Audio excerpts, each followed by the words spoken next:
Okay, you're live on YouTube. Thank you. Today is Monday, January 25th, 2021, and we're going to call this virtual meeting to order at 5:35 p.m. And we'll start with the Pledge of Allegiance. I pledge allegiance to the flag. Am I the only one saying it? Sorry. United States of America. And to the republic for which it stands, one one nation, under God, indivisible, with liberty and justice for all. Thank you. We will start with agenda item number 2, the school committee member introductions, and we can start with Bobby. Bobby Avery, Chief Administrative Officer. Karen Paquette, Assistant Superintendent. Heyman, Ward 1. Elgin, Physical, Ward 2. Kiernan Maduris Collins, Ward 3. Tanya Whitlow, Ward 4. Linnea Hawkins, Ward 5. Ron Potvin, Ward 6. Paul Blunt, Ward 7. Alicia Ray, City Council Representative. Megan Parks, I'm the at-large representative. Jake Leglis, Superintendent. Thank you. Agenda item number 3 is the COVID-19 update. We're back in session using our hybrid model. As you know, last Thursday and Friday went pretty well. We still monitor things that have come up, and we'll continue to do our very best to be in person, but again, keep very much in mind everybody's well-being. I don't have a big update from our recent return. Things have been going pretty well. We do continue to work with local medical partners to explore ways in which we can provide testing for staff, and also looking for ways to expand that if possible. There are some things behind the scenes connected to certifying sites and medical staff and when they're available as partners, and what testing can be used in which places at what times and for what reasons. But we are continuing to work on that. We've also continued to be in discussion about vaccinations. There's a lot of plans going on around the state. The main health leaders have a weekly update at this point. I sit in on those. I have offered Lewiston Public Schools in any way we can help, we will. Right now, they've asked us to just remain ready and thank us for our willingness to partner if that's what is needed to facilitate the process. So we're waiting and we're ready, and I'll keep you updated with how that goes. Internally, we have had some discussions about what does it mean to get the vaccine, and what happens if someone has side effects and things of that nature. So we're still working on some of those components.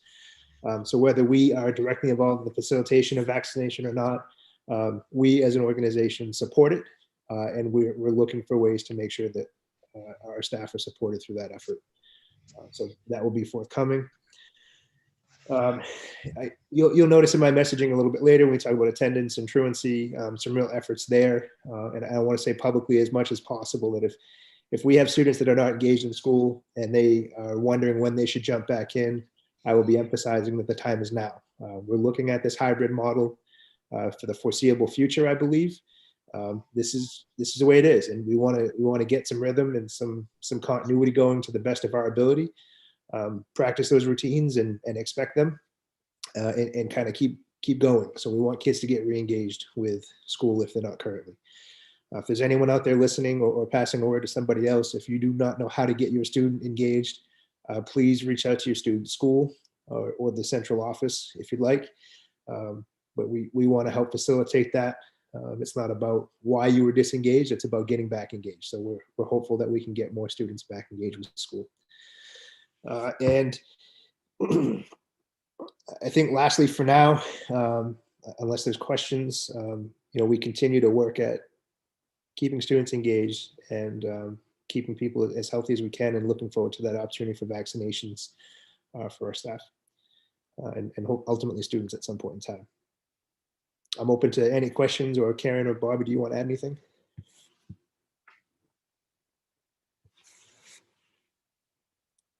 Alicia? Thank you. So I know you sent the committee an email about athletics and the decision from MPA. Could you just give a very brief overview of what those changes are?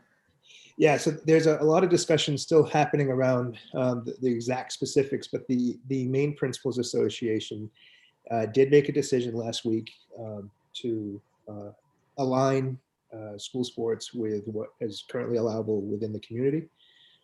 There's a number of safety protocols involved, and at the middle and high school level, students are beginning to re-engage in a controlled way in accordance with MPA guidance around some extracurricular activities.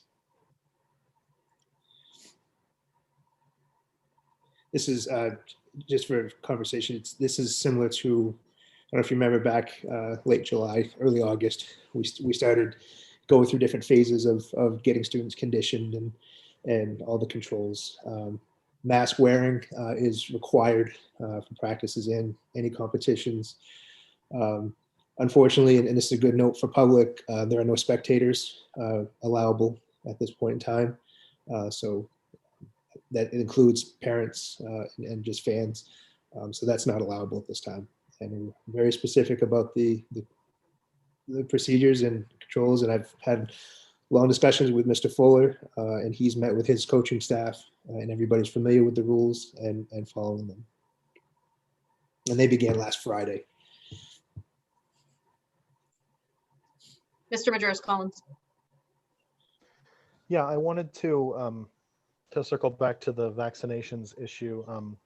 Obviously, everyone is eagerly awaiting the opportunity to get vaccinated, and I just want to encourage the district to ensure that all folks who are working in our schools, and indeed all folks who have access to our schools apart from students, are bundled into that category of essential workers and educators on the early side of things. I think that it's important that when the state makes these determinations, they hear from local school districts about the importance of including support staff, substitutes, custodians, in addition to teachers, in terms of the prioritization for getting the vaccine, because anyone who's working in the school obviously has the potential to be a source of exposure and a source of closure and quarantine. So it's easy to imagine folks at the state level forgetting about those sort of less plainly visible but no less important folks in our district and in other districts. And I just want to make sure that we communicate to the state in these conversations that it's important that we get all of our staff members vaccinated. Thank you. Any other questions or comments? I see a hand raised on the attendee list.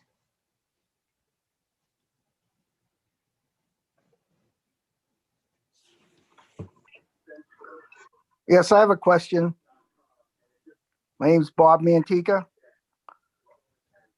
When do you plan on sending these kids back to school full time, 5 days?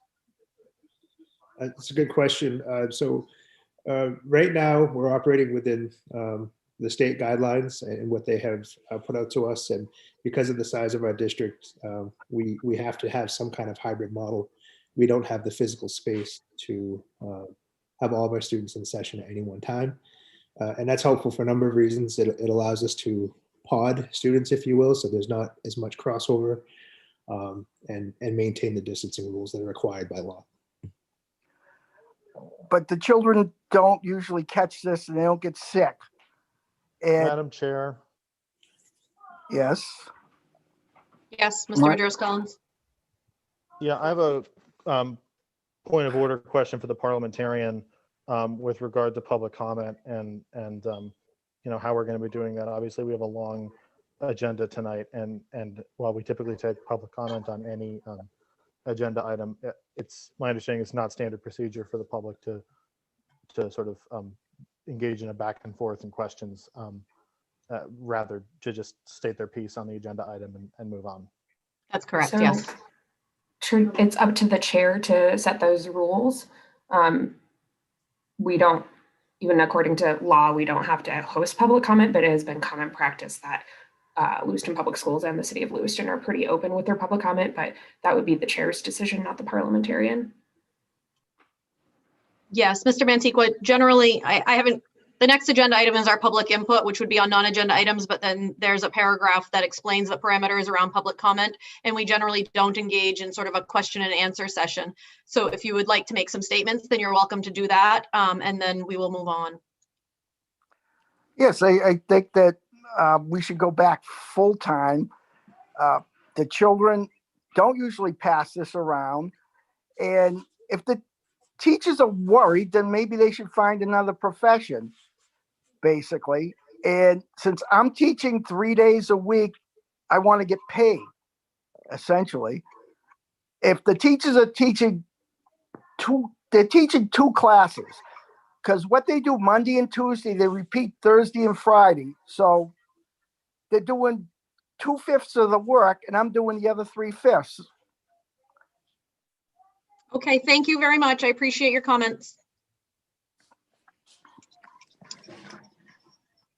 Are there any other board members with comments or questions regarding the COVID-19 update? Okay, agenda item number 4 is the consent agenda. I understand, Jake, you'd like to set something separate from that. Yeah, we are bringing forward a nomination for the Continuous School Improvement Coordinator tonight. And I think that this position, especially in the times that we're at right now, to have someone who is a specialist with data and programming for students who might be falling behind or be behind, and how to program successful turnarounds for them. It's an essential role to our district, and I'm excited to bring forward a nomination tonight through Karen and her team. And I'd like to pull out, with the chair's permission, Steve Maroon, who's on our screen, who's the candidate for that. Thank you. I would just really like to thank the interview committee and the school board for their consideration and the opportunity for this position. I'm really excited and looking forward to building not only a comprehensive system to organize data, but to collaborating with the district and school leadership to analyze data, to measure the impact of our work on the whole total student experience, improvement efforts, and to help inform decisions. So thank you very much. Thank you. Jake, are we going to be voting on that separately or with the entire consent agenda? I guess we could do either. I'm comfortable with doing it with the consent agenda, not doing this format like this where we've pulled the name separately. Steve's introduced himself a little bit, and Karen, I don't know if you want to add to what we just did, and we could just do it all as one. We lost Steve, actually. He just disappeared from the screen. I think he was confused about how the process was going. I think he thought that was his, that was your approval. So yeah, I'll just say, Steve is probably still listening. I am thrilled to bring Steve into you to consider for our continuous school improvement coordinator. The team as well, the interview team as well, which Alicia was part of, felt like Steve was the best candidate for this and was the person who could help us move forward with collecting data, but also moving our students forward based on that data and helping schools and administration with that. So I echo what Jake said, and I'm thrilled to bring him to you as the candidate for this position. Thank you. Mr. Physick? Am I able to add comment to that? Yes, please. Yeah, so I got a chance to know Mr. Maroon because my kid went to Montello, and got a chance to know him a little bit, actually quite a bit with his work. Smart guy, he's done a great job working with the RTI program over there, which is very well needed in our district. Very hard worker and very methodical, and there's a lot of again, a lot of data driven, a lot of common sense about the way he does things. And I'm pleased to see that he's moved to the district level. Thank you. Are there any items on the consent agenda that any members would like set aside? Seeing no hands, the consent agenda is approved. Agenda item number 5 is public input. Members of the public may address the school committee for up to 3 minutes on non-agenda items now and on agenda items later. Comments that pertain to staff, personal matters, or a student issue should be directed to the superintendent or the appropriate staff member of Lewiston Public Schools. Public comments shall be directed to the school committee and be brief, not repetitive, and related to the matter at hand. Before starting, please state your name, address, and or affiliation to Lewiston Public Schools. Jake, yes, please. Just real quickly before public comment, I did want to share that we've done some ongoing work through central office and in the district around special ed. And so next meeting, which is February 1st, we have special education slated for a workshop item, so we can talk about a lot of things for a very big piece of our organization. And also want to share that Principal LeBlanc at the high school has reached out to his team, and they've selected a new school committee rep, which would have happened earlier in the year, but with COVID, we haven't had our student reps on here. And so it is my intention to meet with them, and we'll have them, if not the next meeting, it'll be shortly thereafter, but we'll have our student voice back on the panel as well. Good. Thank you for that. There's one hand for public comment, sorry. Okay.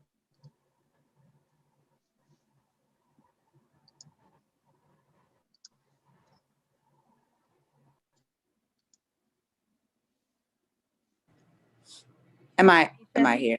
I can't see Yes. myself.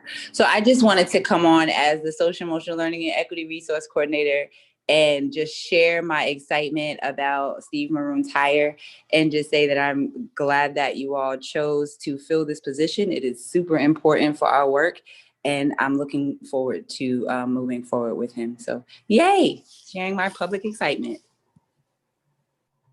Thank you. I see no other hands for public comment.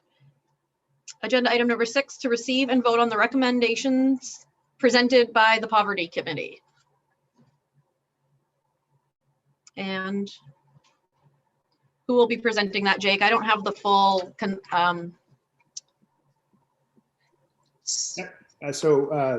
Bobby was an active leader in that process, and so there's kind of a host of people that are going to be involved, but I'm going to pass the baton to Bobby. Thank you, Jake. So Mark Hare, he will be opening up the presentation, at which point I will speak shortly after that, and then Bill Grant will come in. Hey, good evening, Madam Chair, school committee members, and Superintendent Langless. I just have some brief comments, and I'll turn that over, and I'll turn the rest of the presentation over to Bobby. On January 8th, 1964, with a 19% national poverty rate, then President Johnson declared an unconditional war on poverty.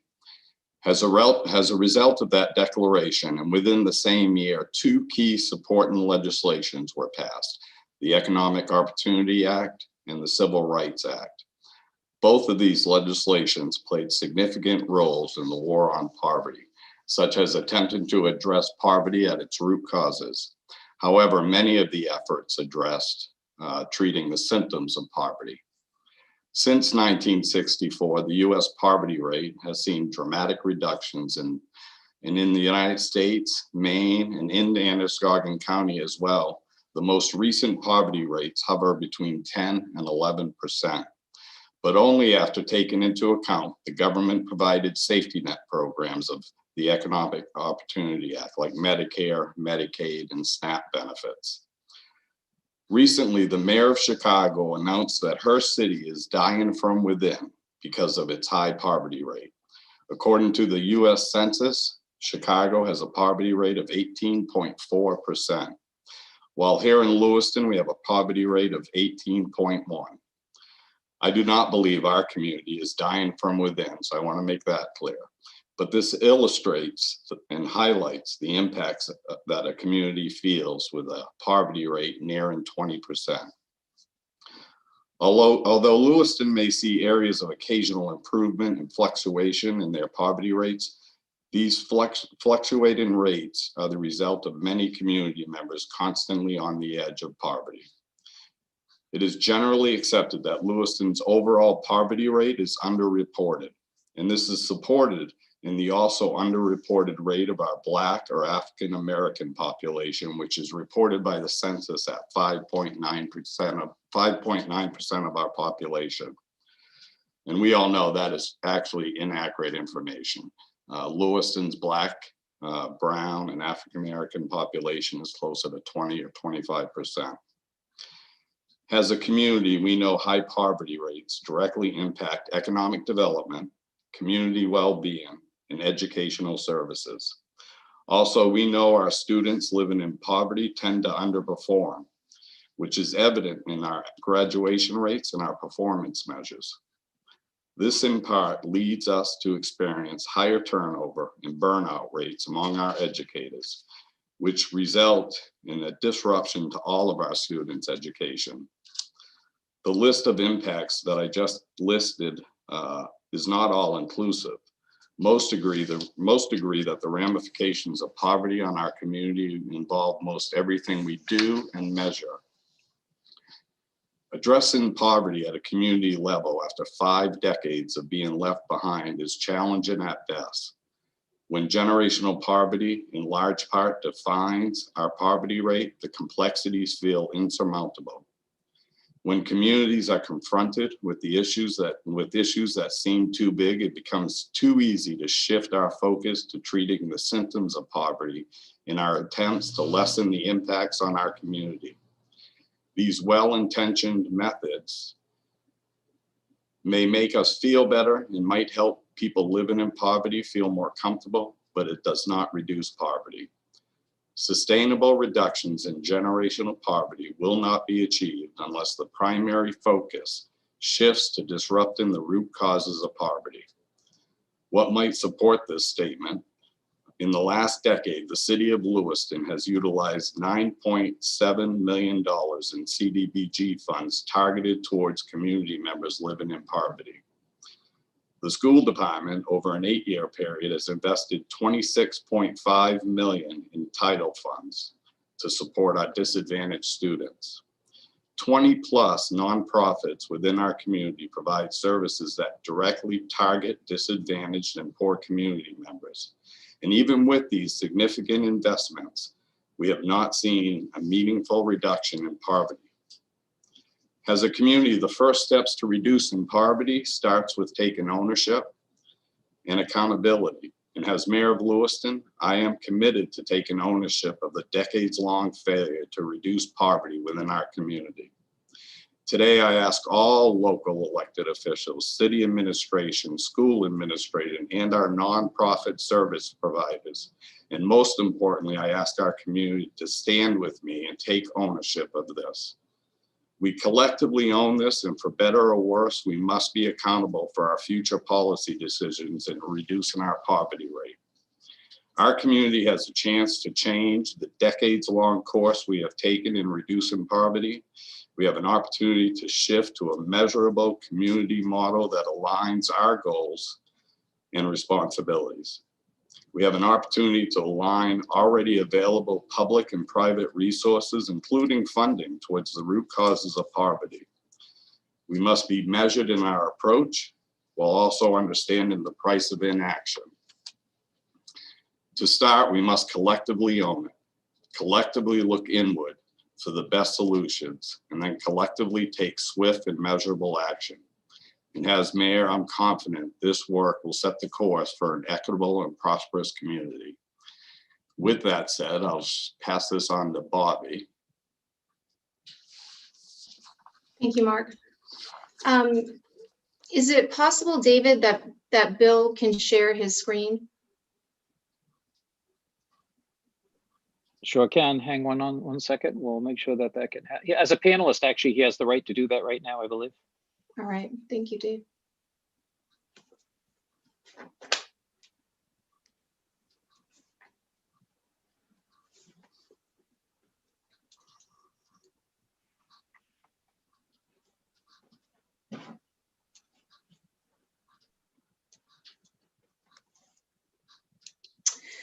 Great, thanks, Bill. So I want to thank this committee for allowing this poverty awareness subcommittee to happen.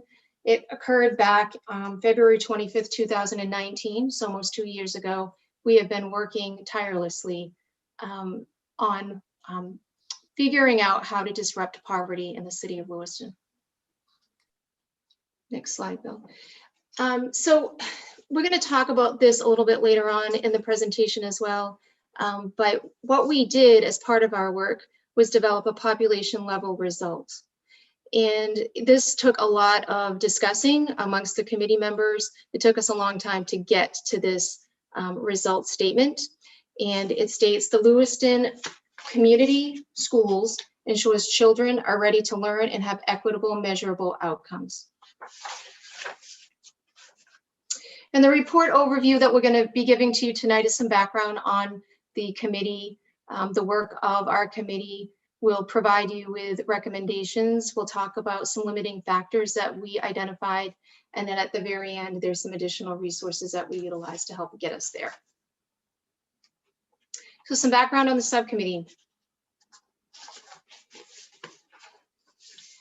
So like I said, in February, almost 2 years ago, the school committee agreed to create a subcommittee on figuring out how to reduce poverty or disrupt poverty. And as a result of that, a charge was created. And the charge was and is to assess and adapt the Harlem Children's Zone to Lewiston by creating and implementing with community partners a city effort to reduce the impact of poverty on student success. This work will likely include develop an understanding of the ramification of generational poverty on student success, identify ways to partner with community-based organizations, including ongoing efforts by community partners like the Healthy Neighborhoods Grant work, identify and facilitate ongoing related work within Lewiston Public Schools, identify the needed support from municipal and state governments, and determine and track appropriate ways to measure this work.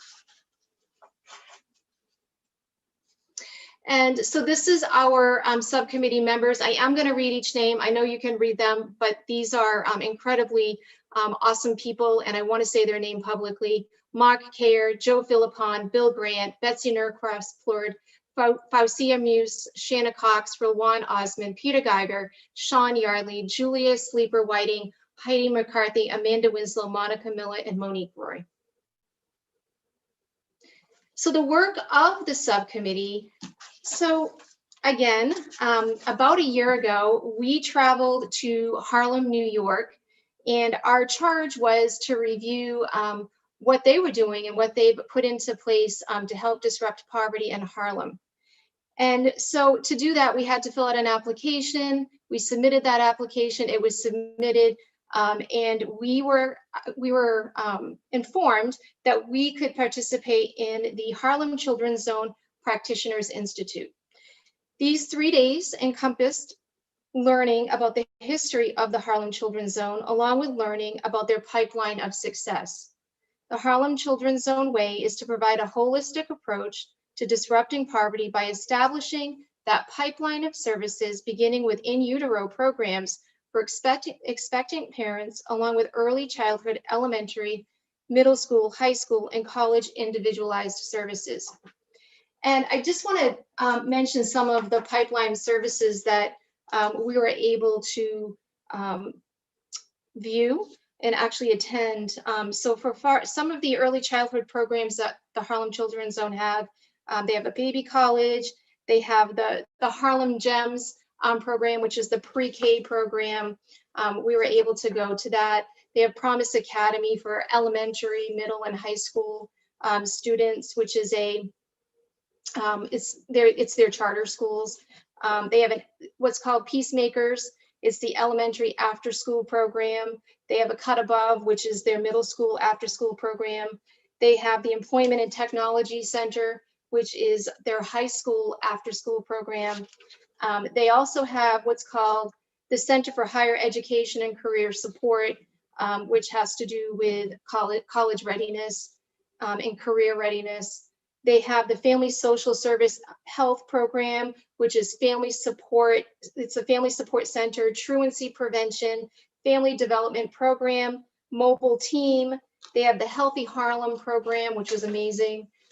They have the academic case management component, which is incredible. The community and beacon programs, the community pride, the County Cullen Community Center, which we went to. It's just a ginormous place where all students of all ages get to go and hang out in a safe and structured place. They have the Jeffrey Canada Community Center. They have the Armory, which we went to, which is a 50,000 square foot facility that any sports you can imagine they have. And so the 5 guiding questions that the Harlem Children's Zone uses are: what are your immediate needs of the community? Who are the stakeholders to implement change? How do we galvanize those stakeholders? What are the obstacles? And what are the actions you can start modeling now? And so as part of the process, we were very, very fortunate to have an incredible facilitator named Kayleen Mitchell, and she comes from the John T. Gorman Foundation. And she really educated us on what we call, what they call the proposal-based decision-making methodology. And as part of that, there's what we call the theory of aligned contributions. And as results leaders, the theory of aligned contributions is grounded in shared accountability for a result. This approach is different from traditional ways of leading, and that the focus is on the result. It's not on the power, it's not on the authority, it's on the result.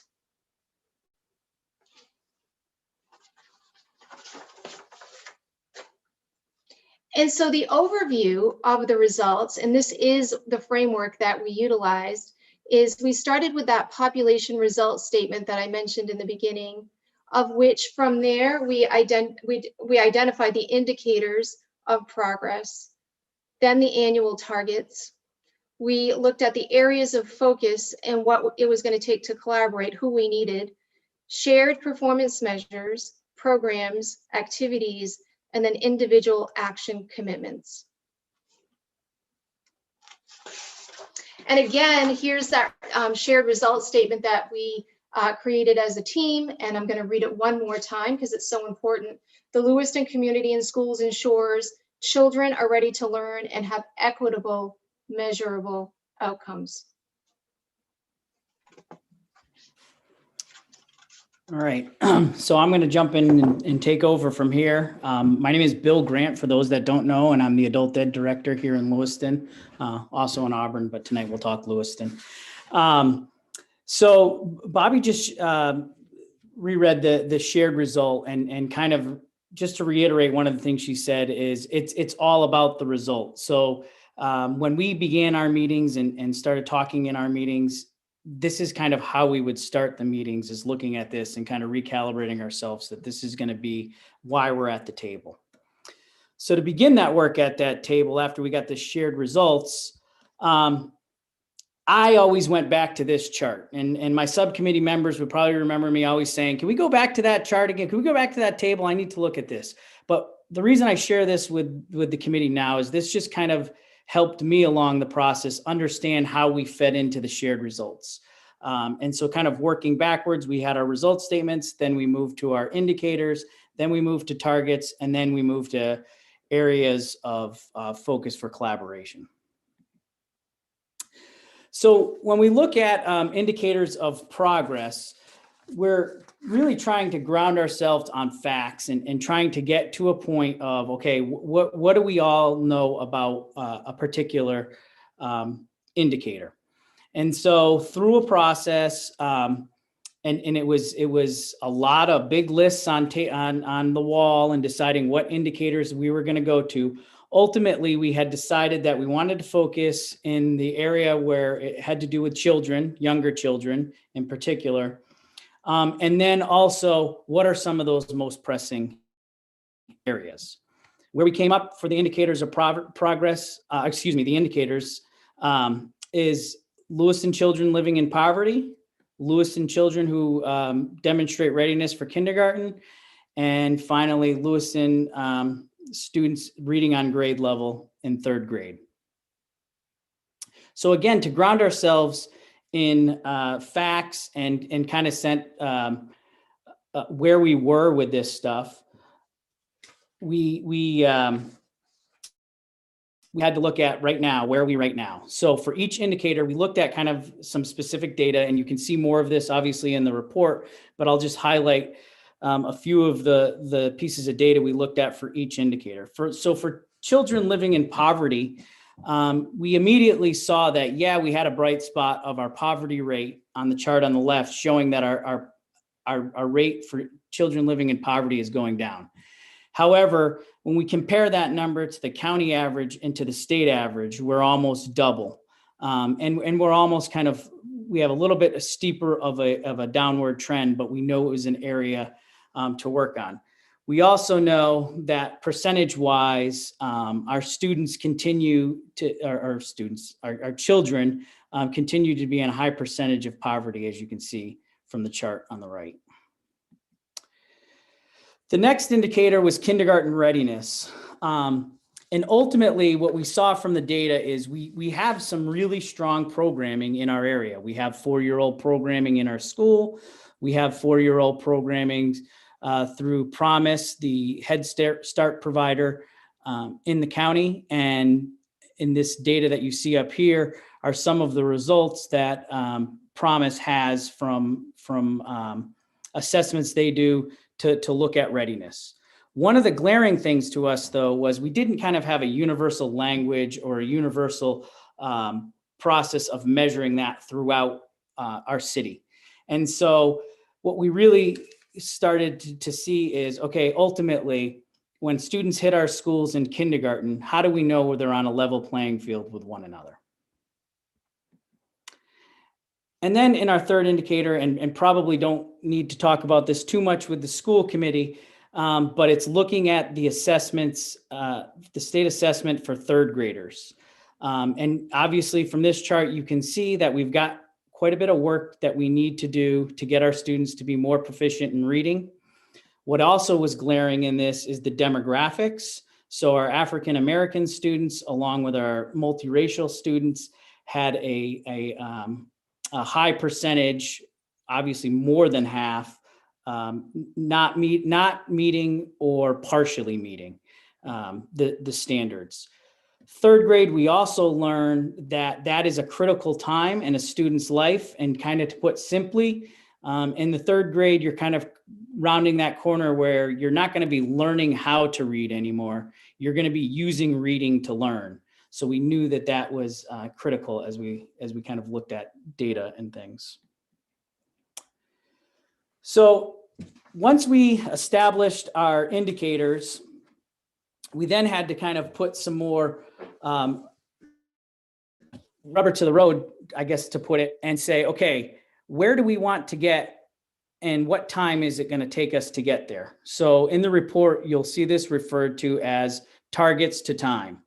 And so we took our indicators and then we made them targets and gave ourselves ambitious deadlines. But as we looked at this, and kind of going back to Bobby's statement about, and Mayor Kerr's statement, that if we're coming at this from everybody in our community working at it, it's an achievable thing. So for our targets around children in poverty, we're looking at 91 fewer children ages 0 to 5 will be in poverty, and 0 to 5 poverty rate will decline by 12%. That is ambitious in the fact that we're looking that we'd like to see that happen by 2021, so December of this year. With our 3rd grade reading, we looked at 36%, or putting a number to that, 39 students who do not meet or only partially meet grade level reading will move to meet or exceed. And then also, having looked at our indicator data, making sure we include some of those things around our demographics and looking at students, a minimum of 20 students who are of color would be in that 39. And then finally, around our kindergarten readiness, we kind of, again, remember what I said about alignment and things. So there was quite a bit of targets that we looked for this. Working backwards, if you look at May 2012, we're looking at creating a teaching strategy, using the teaching strategies gold standard as our measure, as our standards measure for students, and that 85% of the students that would be coming into our K classrooms would be at that standard. And then not only looking at the academic side of things, but the objectives above for December 2021, we're looking at health type indicators, so that students are having a medical home, which means that they have an actual doctor and a place that they receive any medical attention, along with a dental. And then getting 85% of our incoming Ks have participated in a quality early learning program. And that's kind of a very important thing. So again, that our students are on a level playing field when they start in K. So once we got these targets, once we spent a long time, I say, when I was looking at this presentation and I was looking at the report, it said 8 meetings we had from like, I don't know when to when. That's impossible, because there was a lot of collective thought and a lot of deliberation that came into this stuff. But once we got those targets put together, we then moved to our areas of focus for collaboration. And this is how we will get there, how we will meet those targets. So we as a subcommittee came up with 4 areas of focus for collaboration, as you can see on the screen, and then I'll walk you through each one. And these are the objectives that you see in the bullet points for them. But coordination of service, essentially, as you can read from these bullets, but essentially what we're looking at here is that collective collaboration, authentic collaboration around those indicators that we talked about before. Filling gaps and eliminating barriers to service access and delivery, and evaluate and deploy resources to maximize impact and outcomes. Another thing that we talked about, the mayor talked about our demographic data, and then we also saw it when we were developing our indicators. We do have a very diverse population in the city of Lewiston, and we need to make sure that we have leaders in our schools and in our community that are competent in equity, that our workforce is diverse and has equity and has a lot of equity, and that we continually to engage our community members. Our third is basic needs. And essentially with basic needs, we're looking at people have access to these, that there's stability, particularly in housing, and that our community leaders understand how people might have had a cause or things that might have related to needing basic needs. And then finally, individualized services and supports. This is looking at those supports that folks need. So for example, I'm the adult educator in the room. What kind of things families might need for adult education service and family literacies and things, but not only what those are, but also some ideas to help people access them, maybe with family navigators, having measured outcomes for those. So the things that we are working towards to meet those indicators, the services and supports that are there, are we having measured outcomes with that? And then again, single point of contacts, all about access to these types of things. So I end it again with my favorite table here, but this kind of just brings you through what that process is and how we get to that result statement. And before I turn it over to Bobby, I'm just going to give a final piece on some reflection of the group, and hopefully I capture it for the subcommittee. this was a lot of work over this past fall, and there was a lot of passionate conversation. This group was made up of folks I feel that are very talented. What we did, provide in results were our best thinking. And we know that things will evolve over time.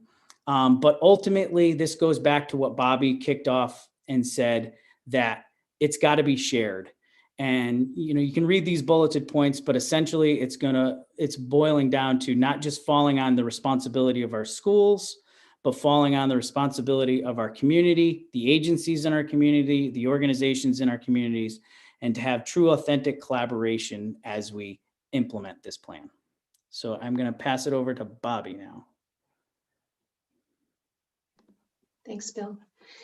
So we're at the recommendation page. And so we're asking the school committee, all of you, to accept this report and the completion of the charge.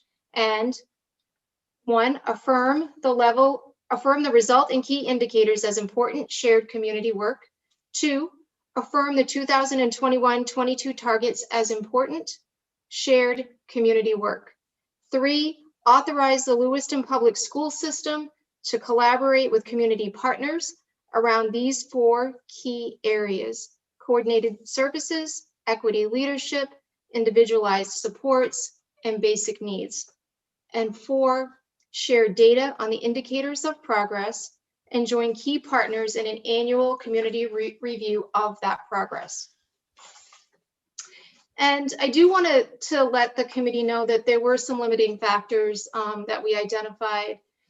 One of them, the subcommittee members did their best thinking. We did our best thinking based on our work and knowledge. This is a limiting factor. We do know, as Bill just mentioned, that this work will evolve and improve and grow as discussions are had. The second limiting factor, the first and next step, should be to convene impacted community members to give deeper insight into the factors at work. And the third is this insight will inform how the community should move forward to address and respond to those factors. Finally, in the last few slides, these are all of the resources that we utilized to help inform the work that we did. And before I stop, and turn it over to Q&A, I do want to say that the report speaks to 8 meetings. Those 8 meetings are, we spent the time to actually generate all of this work. We met for about 1.5 years prior to that to really research, investigate, review data, attend to the Harlem Children's Zone, and to really be mindful and with intent on how we wanted to proceed forward to get to this point. So it's been a good 2 years worth of work together. So that concludes the presentation. We're happy to take any questions.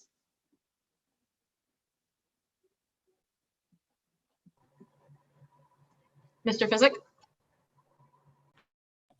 I don't have any questions, but I just have a couple comments. I think this study was long overdue. I think there's other cities that are around that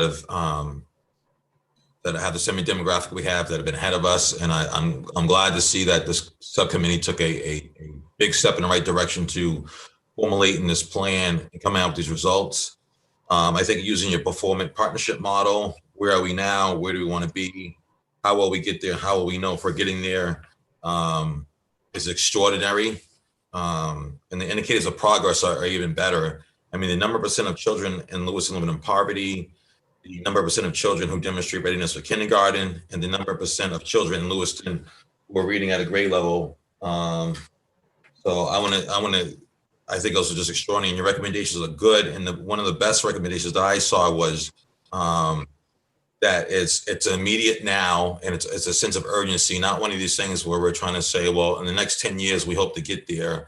But I love how this subcommittee has a sense of urgency that this work needs to be done now. And the fact is that they not only have talked about this work and the recommendations to do this work, but also too how they're going to track to see if progress has been made. So, it's been around. You see a lot of communities around, they come up with all these things, but they never really track of how far they've come with the data. And for you guys to come up with, I think you covered pretty much everything. So I'm definitely in support of this subcommittee's recommendations. Thank you, Ms. Wright. Thank you. I did have a question before I make a comment. When we're looking at indicator 3, I know that we talk about a lot at the district level opt-out rates from testing. How is that accounted for in that piece of data? So I should have mentioned that. That was definitely something that came up in our subcommittee work, and actually Bobby had brought that to us. So, the data is, those data points are what those data points are as far as what we see. But one of the things that the subcommittee did realize is the high opt-out rate, and that could be, causing that to skew. However, going back to it, right, the solution is not the school working on getting more people to opt in.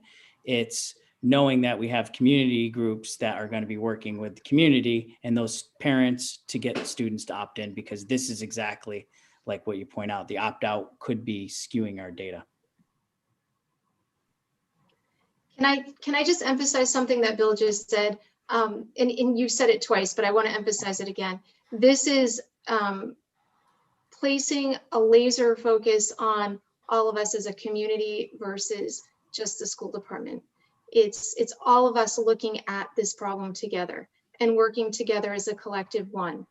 And we all know that when we're community, we succeed.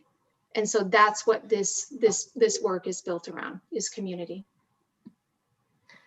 Thank you for that. That's super helpful to hear. I think my reflections on this report and presentation are thinking back to when Mayor Kerr was Chair Kerr and brought this forward, and not really fully understanding what it was going to get at, calling it a poverty awareness subcommittee. It was like, I think we're all aware. And so where are we going with this? And so I think not reinventing the wheel, looking at what Harlem Children's Zone has done, the reference to the city of Chicago earlier, I think contextualizing the experience in Lewiston is incredibly important to really put that emphasis on how important this community work and the shared vision of its work is. So I really want to commend the committee on that. I'm eager and excited to help move this forward. I think there's this great complement of folks who worked on it with really wide-ranging experiences. And I know he won't like this, but I want to toot Mayor Kerr's horn a bit, because he went out and he got funding for this as well. And he got community partners excited about this as well. I remember after we approved it, he got a bunch of emails about how excited community partners were for this. And I think we've had, fits and starts of starting to look at this work, but the fact that it is centralized around this committee's work and will continue to move forward with the city's support through the mayor being the mayor now is not only serendipitous, but I think just an incredible reflection of the vision and direction Lewiston is heading in. So thank you all. Thank you, Ms. Whitlow. Yes, so one of the statistics of their goals was to decrease poverty by 12% by the end of this year. Is that, did I read that right? Was that communicated properly? I think the 12% was tied into students or children versus the overall community. Okay, because I'm just wondering how that is a big goal, which that's nothing wrong with that. But during a pandemic, I wonder how reachable that is and what your guys' thoughts were on that. If I could, and Bill and Bobby can jump in, and just like Bill said, the goals that this committee came out with are not going to be easy. But again, I think if you look at our numbers, we have a population of 36,000. I think it's 5,600 students. When you're looking at our populations number, those numbers, I mean, they're big to us and they directly impact everything in our community. But the number is small enough that if we have a community approach to this versus Lewiston Public Schools addressing poverty within its student body, the city of Lewiston addressing poverty within our census tracts.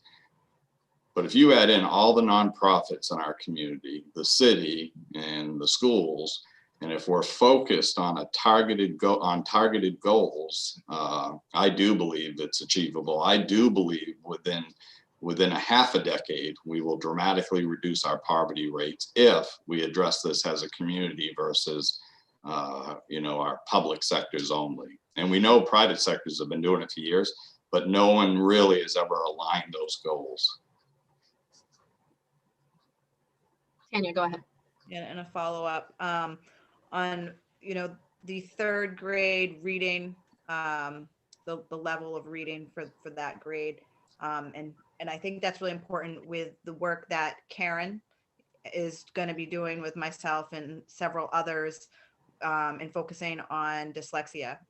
Our first meeting is tomorrow, and that this poverty committee, I hope, will work and communicate with Karen and myself on how those two things are connected, because I think that's going to be a key thing if you guys really start looking at the ability of our students to read past the third grade level. So I just want to keep that in mind. Thank you. Ms. Hawkins. So harkening back to my days in adult ed before I went to college, not a lot of people know I am the first one in my family to graduate from high school and then also graduate from college. And I remember in the adult ed classroom at the B Street, up on one of the whiteboards, there was a saying, just African proverb: if you want to go fast, go alone. If you want to go far, go together. And we all know we're not going to fix poverty tomorrow. No matter how hard we try, how much money we throw at it, it's not going to be fixed tomorrow. It's going to be afar. And that's why I'm so glad to see the focus on community and pulling in all the partners and stepping out of those silos and working together, because that's the only way this is going to happen. If we have all hands on deck, everybody working together across those divides we put up because we can. I mean, the schools reaching out to daycares and saying, hey, is this a curriculum you're using? How is that working? How are the kids doing? Being able to do that, stepping out of our silos, is what's going to make this happen. And I'm glad to see the focus on that, because it's easy to stay in our nice, happy box and not step out where it's uncomfortable. But comfort doesn't help. Easy doesn't work. Things have to be uncomfortable for things to change. And they've been uncomfortable a long time, and I'm glad to see this happening. Thank you, Mr. Beauplant, and then Mr. Majerus-Collins. You're still muted, Paul. I always do that. I'd like to congratulate the subcommittee on the excellent work that they've done, the time and effort that they've put in. And I certainly, as an educator, support the idea of increasing reading scores. You start early with the kids. School is a fun place. Again, it's not going to be easy, but I think it's attainable. My concerns are, as I share with Ms. Whitlow, the ambitious goals of reducing childhood poverty. We do need the community effort. We need to provide daycare, affordable daycare, or free daycare, so that a parent could be freed up to work outside the home. We need to, again, support, as Bill Grant said, literacy education, whether it's the GED or the night school.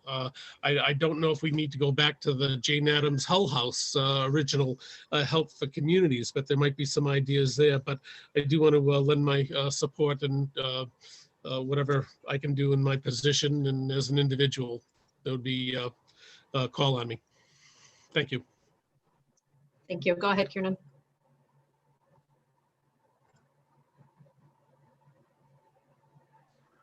So I'll start with a question and then make my comments. My question is if any of the folks who led the poverty subcommittee could speak in greater detail about who is going to do what in order to achieve these goals that we all widely share. So I can just jump in on this. If you're looking at, you know, when we got to the areas of consideration for collaboration, one of those is coordination of services and an objective being specific around creating structures to increase collaboration around the 3 indicators. One of the things I believe that the group felt very strongly is that, you know, we'll have to name people to that, but it'll be specifically working around one of those indicators and specifically working towards, you know, meeting that indicator. So the subcommittee is going to probably get annoyed because I give this example all the time, but Betsy Norcross-Plord and Monica Miller being pre-K, doing pre-K programming. We would foresee them working together specifically to meet that kindergarten readiness target.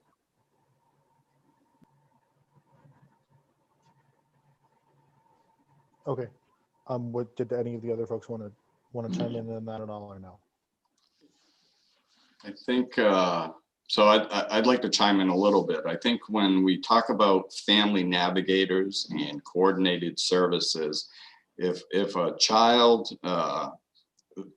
that we're focused on who may not be kindergarten ready or at 3rd grade reading, when that navigator works with that family, they're going to identify other areas within that family to provide assistance or direction for services. So, you know, if the child was living in a home with a parent who might suffer from mental health or substance abuse issues, or low educated and really stuck in jobs that, you know, they just never going to be able to provide for their family, those type services will also be targeted, keeping in mind what our primary goals are, is getting that child at 3rd grade reading or kindergarten ready. And I think that's where the community really steps in, and the coordinated services of nonprofits outside of the schools will really impact that family. So I hope that helps with your question. If I could add a little bit too, I do want to double back to the targets and just say that they do have rigor, and they should have rigor, and right, our community deserves that, and that's why they're there. We have to remember that we're taking not only a community approach but a holistic approach. So to Mark's point, it is about you know, creating success around those targets, but it's also around the entire family unit as well. So we're not just looking at students, we're looking at all family members, and the incredible thing that we have in the Lewiston community is resources. There are a lot of resources here. And so I think, Linnea, you were the one that said reducing silos, that's what this is about. It's bringing us all together as one community, providing a holistic approach and moving the poverty rate in the right direction in this community. Thank you all. I appreciate that answer. I think that helps me at least. I'm so thrilled with what this committee has done with the commitment that folks have shown to tackling a big and difficult problem. You know, I think that this community is ready to address poverty head on, ready to make the sacrifices necessary to reduce and eventually eliminate poverty in Lewiston. And that, you know, the work of the subcommittee is a good first start to that. And our approval tonight will be the next step, and we'll keep going on from there. But I'm very grateful for and supportive of all the work that's been done so far. And I would make a motion that we receive and accept the report as presented. Madam Chair, or Bobby, whoever's facilitating, there are a couple attendees who have their hands raised as well, just an FYI. Mr. Beauplant has his hand raised as well. So once we get a second, which I'm assuming we're going to get, we'll jump around. Did somebody want to second that motion? Second. Thank you, Ms. Being Ray. made. Can I just do a point of privilege? Mr. Majerus-Collins, when you're speaking, can you speak into your mic? I don't think any of us heard the motion. Oh, my apologies. Is that better? Yeah, and what was the motion? The motion was to receive and approve the report as presented. Okay, I definitely second that. Yep. Thank you. Mr. Beauplant? No, I'm sorry. I was shifting here. My chair. I have nothing else to say other than my support for it. Okay. I'll figure out how to unraise your hand then. Okay, it's gone. Thank you. Okay, good. Karen, did you want to let the attendees in that wanted to speak?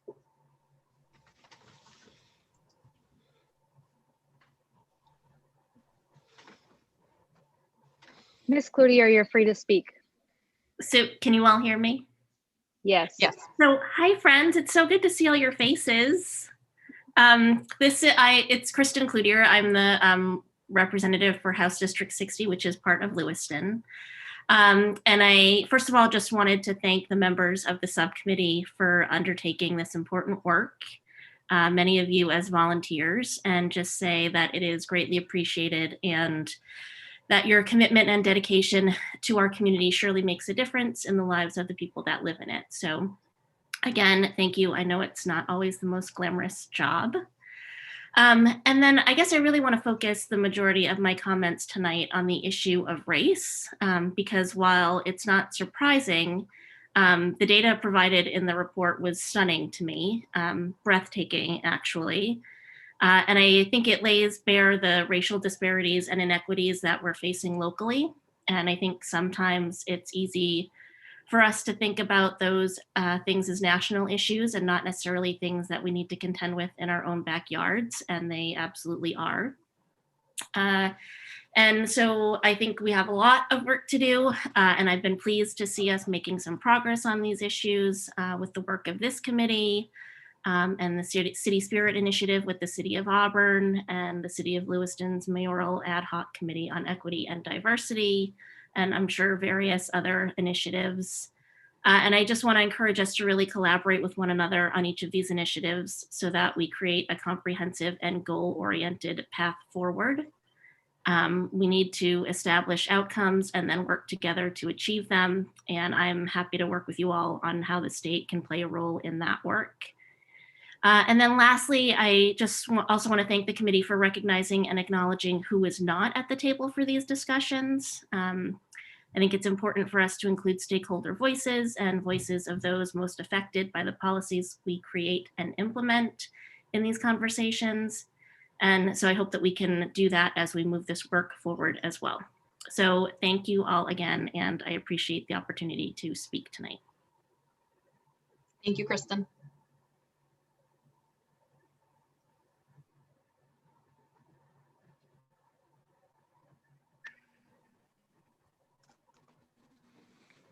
Am I good? You're good. Yes, thank you. All right, so I'm Justin Mayer and I'm on Holland Street in Lewiston. I don't know if this is where to put it, but I guess I'm gonna comment on poverty. I think that one of the biggest things as far as the poverty is the root of the poverty, which stems down to the drug influx in the community, which hasn't necessarily been dealt with.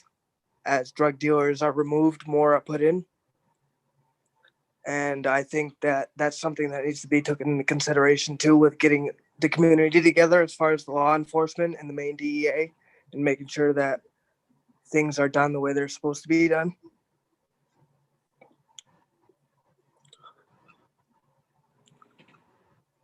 Thank you, Justin. Yes. Yes, Jake. I want to thank the committee, obviously, for their work. This was not an easy effort, and it's during a pandemic. You really put your heads together and got a lot of good work done.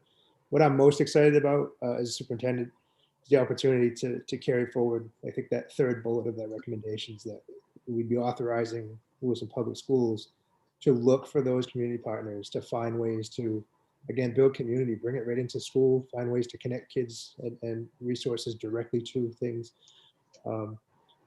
This committee has been very supportive of those kinds of efforts since I came on board and before. And so I think this is just another step in the right direction of how we grow community as a larger context with a specific focus. So thank you all for your work. Mr. Geiger? Yeah, I'd like, since I went down to Harlem, I want to, first I want to acknowledge the role that the Gorman Foundation played in all of this, particularly providing us with a facilitator and helping to fund part of it, and my firm funded the other part. But what we learned when we went down there was that they started small, and so their project is enormous. I think their budget is 100 and some odd million a year, and they've got assets of $400 million. But what they did is they started small and they worked their way out. And I think what we have to do in this community is remember, it's really birth. It isn't like you're going to come to public schools ready to learn unless you've done everything else beforehand. So we've had a number of conversations about that. And I think this committee was well representative, at least to where are those resources. But I want to say is that Harlem started small and they grew. And so whatever we do is going to probably start a little bit small. But I think what we're going to do is we've learned that you got to have all of the community partners there. And I think this is where Mayor Kerr can help facilitate the inclusion of a bigger committee. This was really driven by the school department, but I think there's a greater opportunity here for the community. I know my company has been trying to fund things that are helping the community get better, but it doesn't happen overnight. And quite frankly, the whole drug issue, which I think is a core to some of the issues, has to be dealt with. It isn't that you're going to get rid of the drug issue, but how do you deal with it? How do you help make it not the downfall of the community? I really feel like the committee did a great job. It was really hard work. Even getting to Harlem was just before the pandemic kind of broke. But I want to thank everybody on the committee who worked so hard. Bobby in particular, who was sort of the glue, made the meetings happen and kept the notes and so forth. So thank you to this committee, the school committee, for initiating it, and also to everybody who worked on it. Thank you. Karen, there's another person with their hand. Oh, you're on top of it. Maybe you're not.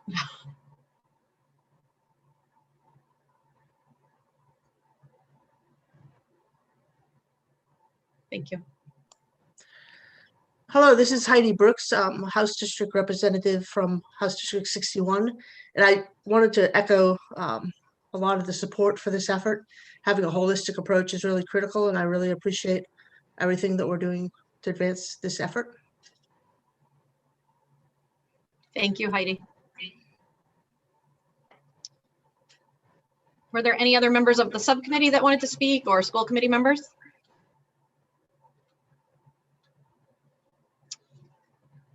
I don't see any hands. If nobody else wants to speak, I just want to make people aware of some information because it has to do with Harlem Children's Zone. But on February 2nd at Bowdoin College, Jeffrey Kennedy, who is the person who started Harlem Children's Zone, will be speaking. So if anybody's interested, there's some information we can probably get you. Thank you. Madam Chair, it looks like there may be a member of the public who's looking to talk. Yes, thank you.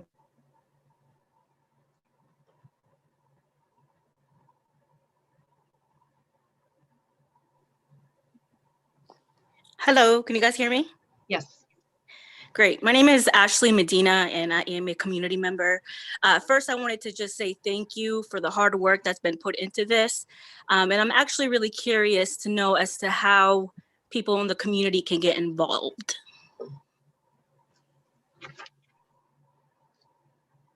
Bobby or Bill?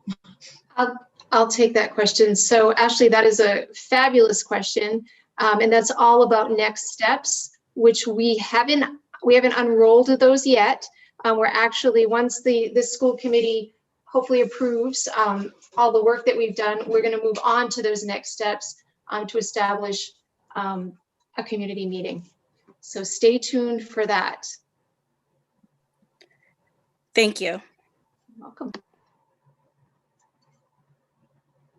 All right, so we will vote on the motion starting with Ward 1.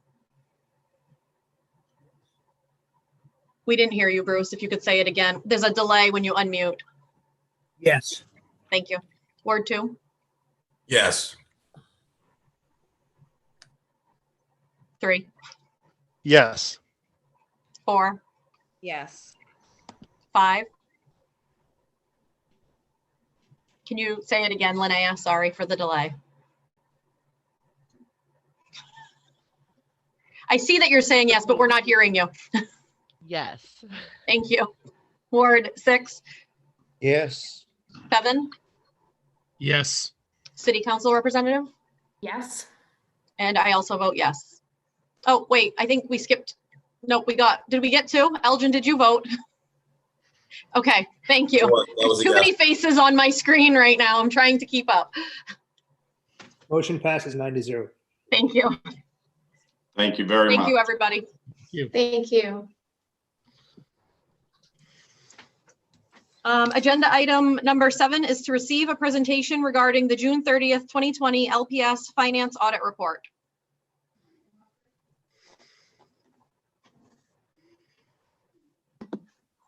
Karen, are you bringing them in or do you want me to? Who am I bringing in? Ron Smith and Erica McKay. Oh, okay. Sorry, I didn't see them.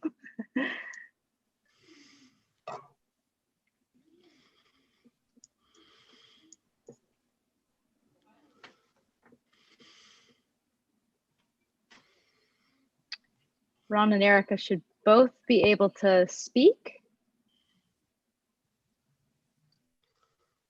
Okay, so Ron, hi Erica. Ron, are you there? I'm here. All right, so thank you, both of you, for being here. So school committee members, Ron and Erica will be presenting the results of our annual financial audit report, and the floor is yours. Hi, everyone. To give you a brief overview, I'm Erica McKay, and I'm here with Ron Smith. We're from RHR Smith and Companies. This year, what we wanted to do is give you a brief overview of your FY20 audit. For those of you that do have the audit report in front of you, I'd have you open up to page 4 and 5, as we'll be going over your governmental funds balance sheet and income statements. And to let you all know, we had an in-depth conversation with your finance committee meeting on Friday afternoon, and certainly Erica will try to condense that into this presentation. Yes, we know that you have a long meeting tonight, so we'll go as fast as we can and get you all the information that you need.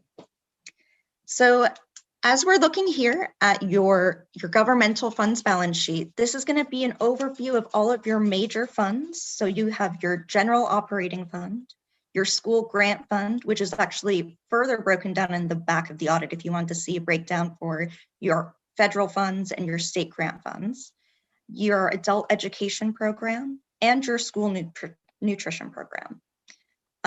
So taking a look at your general operating fund, at year end, June 30th, 2020, the total assets, or what you had on hand at year end, came at just over $17.8 million. Your total liabilities, or what was owed at year end, came at just over $7.7 million. And this left you with a total fund balance of just over $10 million. Of this fund balance, approximately $180,000 is going to be non-spendable. This is because it's held up as your prepaid items. And then another $3.9 million, that's actually being held in an assigned fund balance for your FY21 use of fund balance. That leaves you with about $5.9 million in your unassigned general fund balance. And going to the next page here, this is going to be a similar setup. It's going to show you the statement of revenues and expenditures for all of your major funds, and to kind of give you a summary of your general fund revenues and expenditures. Your total revenues this year came in at just over $90 million.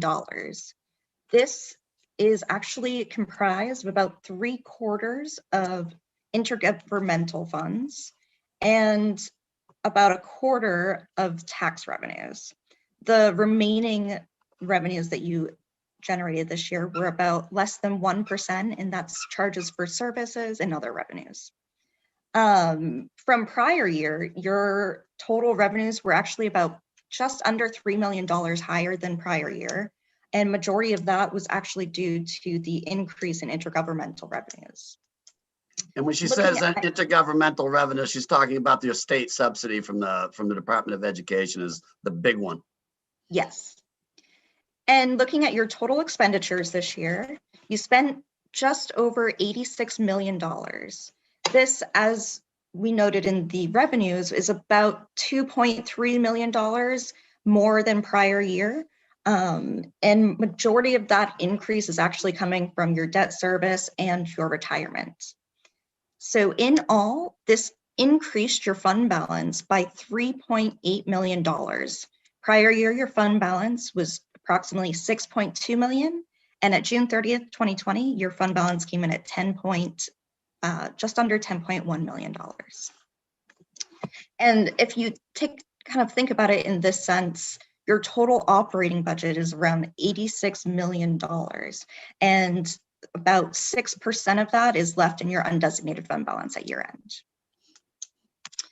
So in addition to a lot of the audit field work that we do and making sure that your balances are good, we also like to take a look at some of the internal controls and processes and procedures and the overall operations of the school. We definitely noted there were some great improvements this year from some of our prior year audit comments. Specifically, we noted that your liability reconciliations and increasing oversight and communications within the payroll department was great. Definitely great improvements there. That being said, we definitely did notice that there were some challenges this year with the audit. We know that the schools were impacted both by COVID, and we had a business manager position that was essentially doing 2 full-time jobs, taking on both her own job and doing payroll jobs as well. Because of this, there were several areas that were not quite as ready as we'd like to see them when we come in for audit. Majority of that was due to some of these grant reimbursement requests.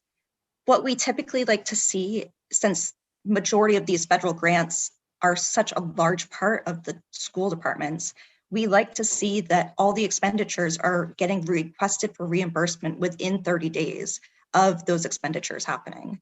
Thankfully for the school, majority of the cash is actually held at the city level. So it didn't impact the school's cash flow as much as it would if the cash was actually held on location.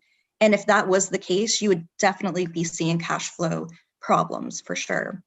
And to put a value on that, what she's trying to say is the city bankrolled you for about $1 million for about 4 months, and that's just a practice you guys don't want to get into at the Lewiston Public School Department. That's that's something that can be avoided, and as we talked in great detail Friday with your finance committee, that'll take some discipline and better communication. And I think that Bobby, Karen, and everybody and Jake are going to certainly take a hard look at that and see what improvements can be made to make sure and mitigate that from certainly happening again in the future.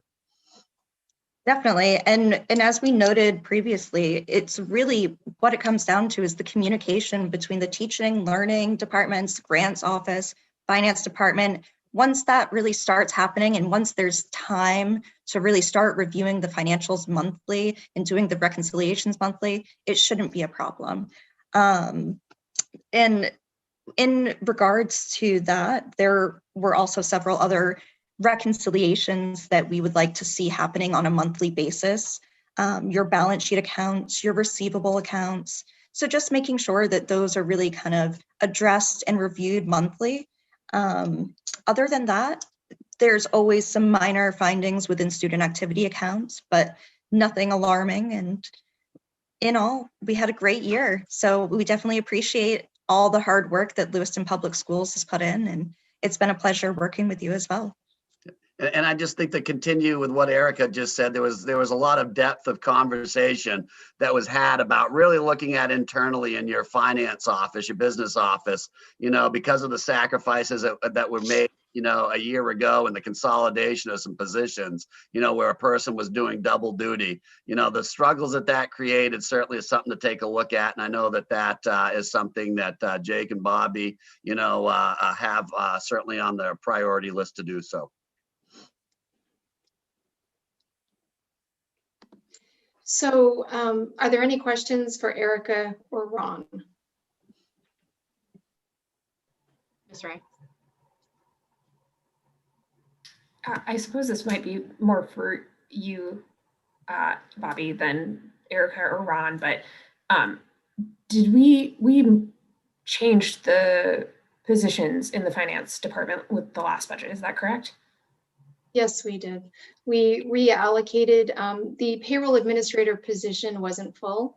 It was vacant and we were having a hard time filling it. So at the time, the decision was made during the budget cycle to reallocate, not the position, like the position still is there, but the budget was reallocated to a different position. And so we're going to be coming before you, hopefully, I guess it'll be up to Jake and Megan, but I'm hoping that it'll be the next meeting to see if we can remedy this. Okay. Are there other ways that this committee can support a cleaner report next year, I suppose is the yes, there way is. to phrase that? It's making sure that we have payroll, so it's adequately staffed, so that our business manager isn't doing both of those positions. Yes. Great. Yeah, Thank you for clarifying that. I want to add too, because I had a lot of questions for Erica and Ron, and they were great when we met to go through things. Overall, systemically, we're not bad. We have some areas for growth, and that's part of what we want to come out of the audit process. I do want to add, in a public session, and thank Karen and her team for their work. We received millions of dollars in COVID relief funds, 3 different types at 3 different timeframes with 3 different set of criteria to be entered and vetted through 3 different systems in the midst of a situation where people were working remote, not a lot of available staff. Bobby's team was short-staffed. I had some people working remote. These aren't excuses, but it does build up to a perfect storm of that complexity around who's managing, the millions of dollars in COVID relief funds, who's doing that work, and who has capacity because of staffing and whatnot. And so Karen and her team, by way of grants, actually picked up the ball and really ran with it, to try to make sure we could execute those timeframes. So it wasn't perfect, but I do think some of this will clean itself up, hopefully, because COVID goes away and we won't be dealing with these. While it's been beneficial and helped us stay afloat, we won't be working through, surprise grants with different time frames and whatnot for stimulus.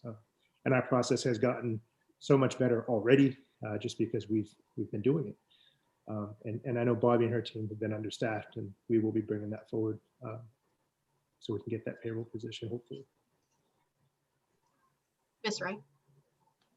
I had another note and totally glossed over it. So just to put a finer point on it, our unassigned fund balance is closer to, what was it, 3 or 4 million than 10 million. Is that accurate? Correct. Your total unassigned fund balance at year end was just over $5.9 million.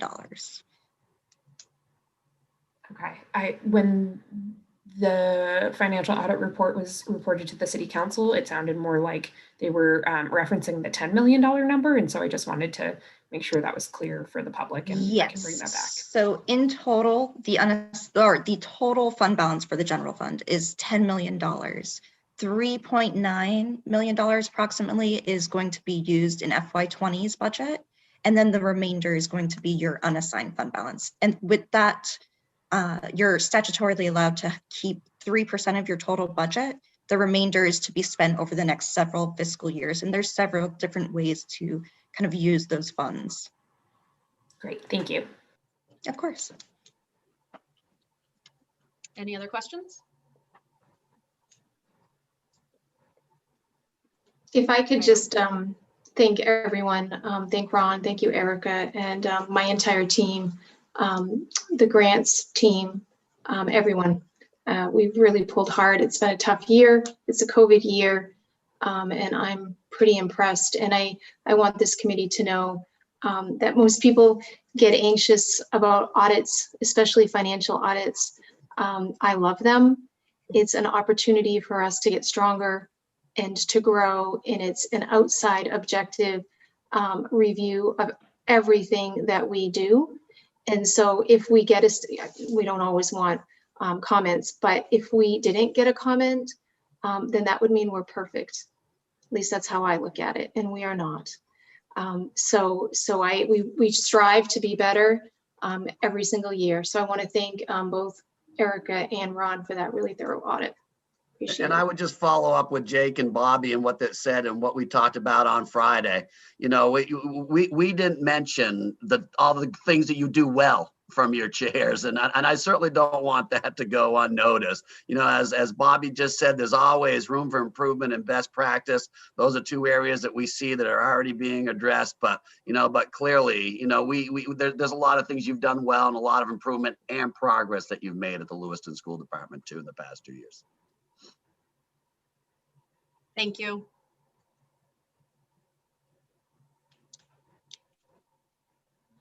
Agenda item number 8, to discuss and vote on the use of YouTube as a learning resource for Lewiston Public School students.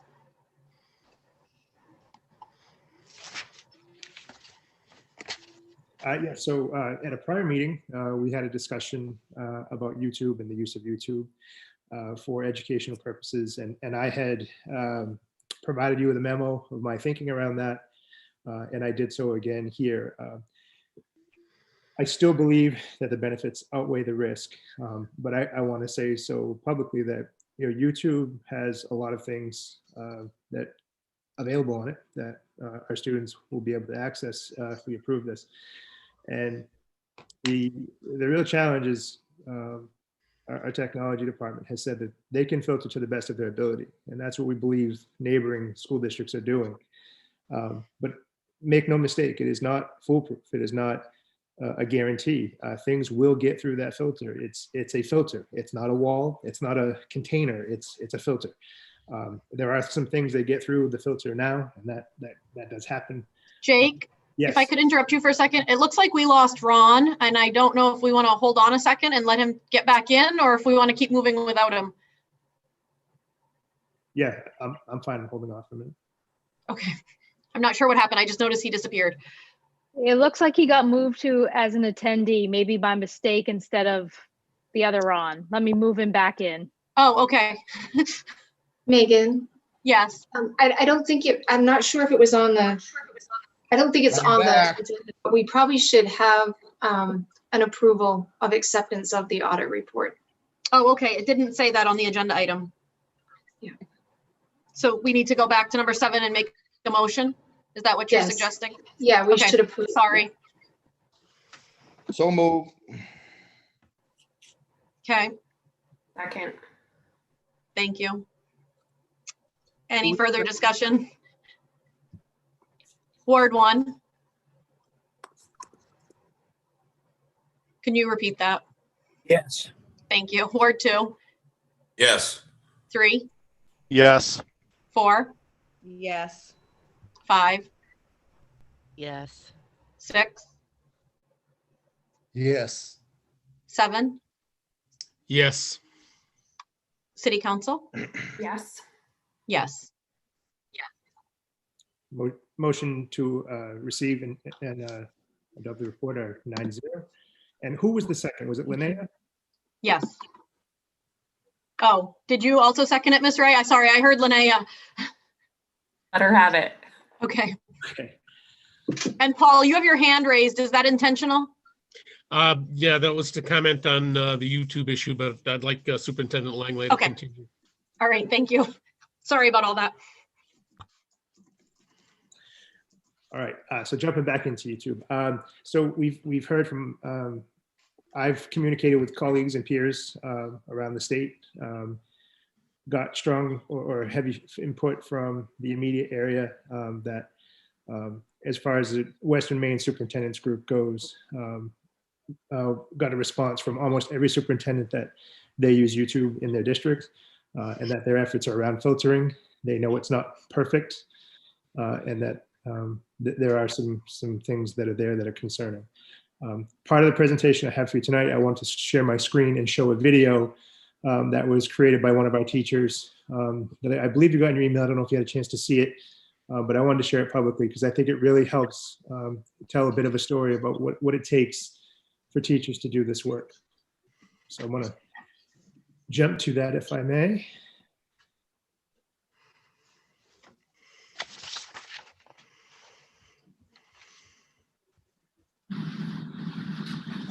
Hi, I'm Mr. Ritchie, STEM teacher at Geiger Elementary. Welcome to my STEM class.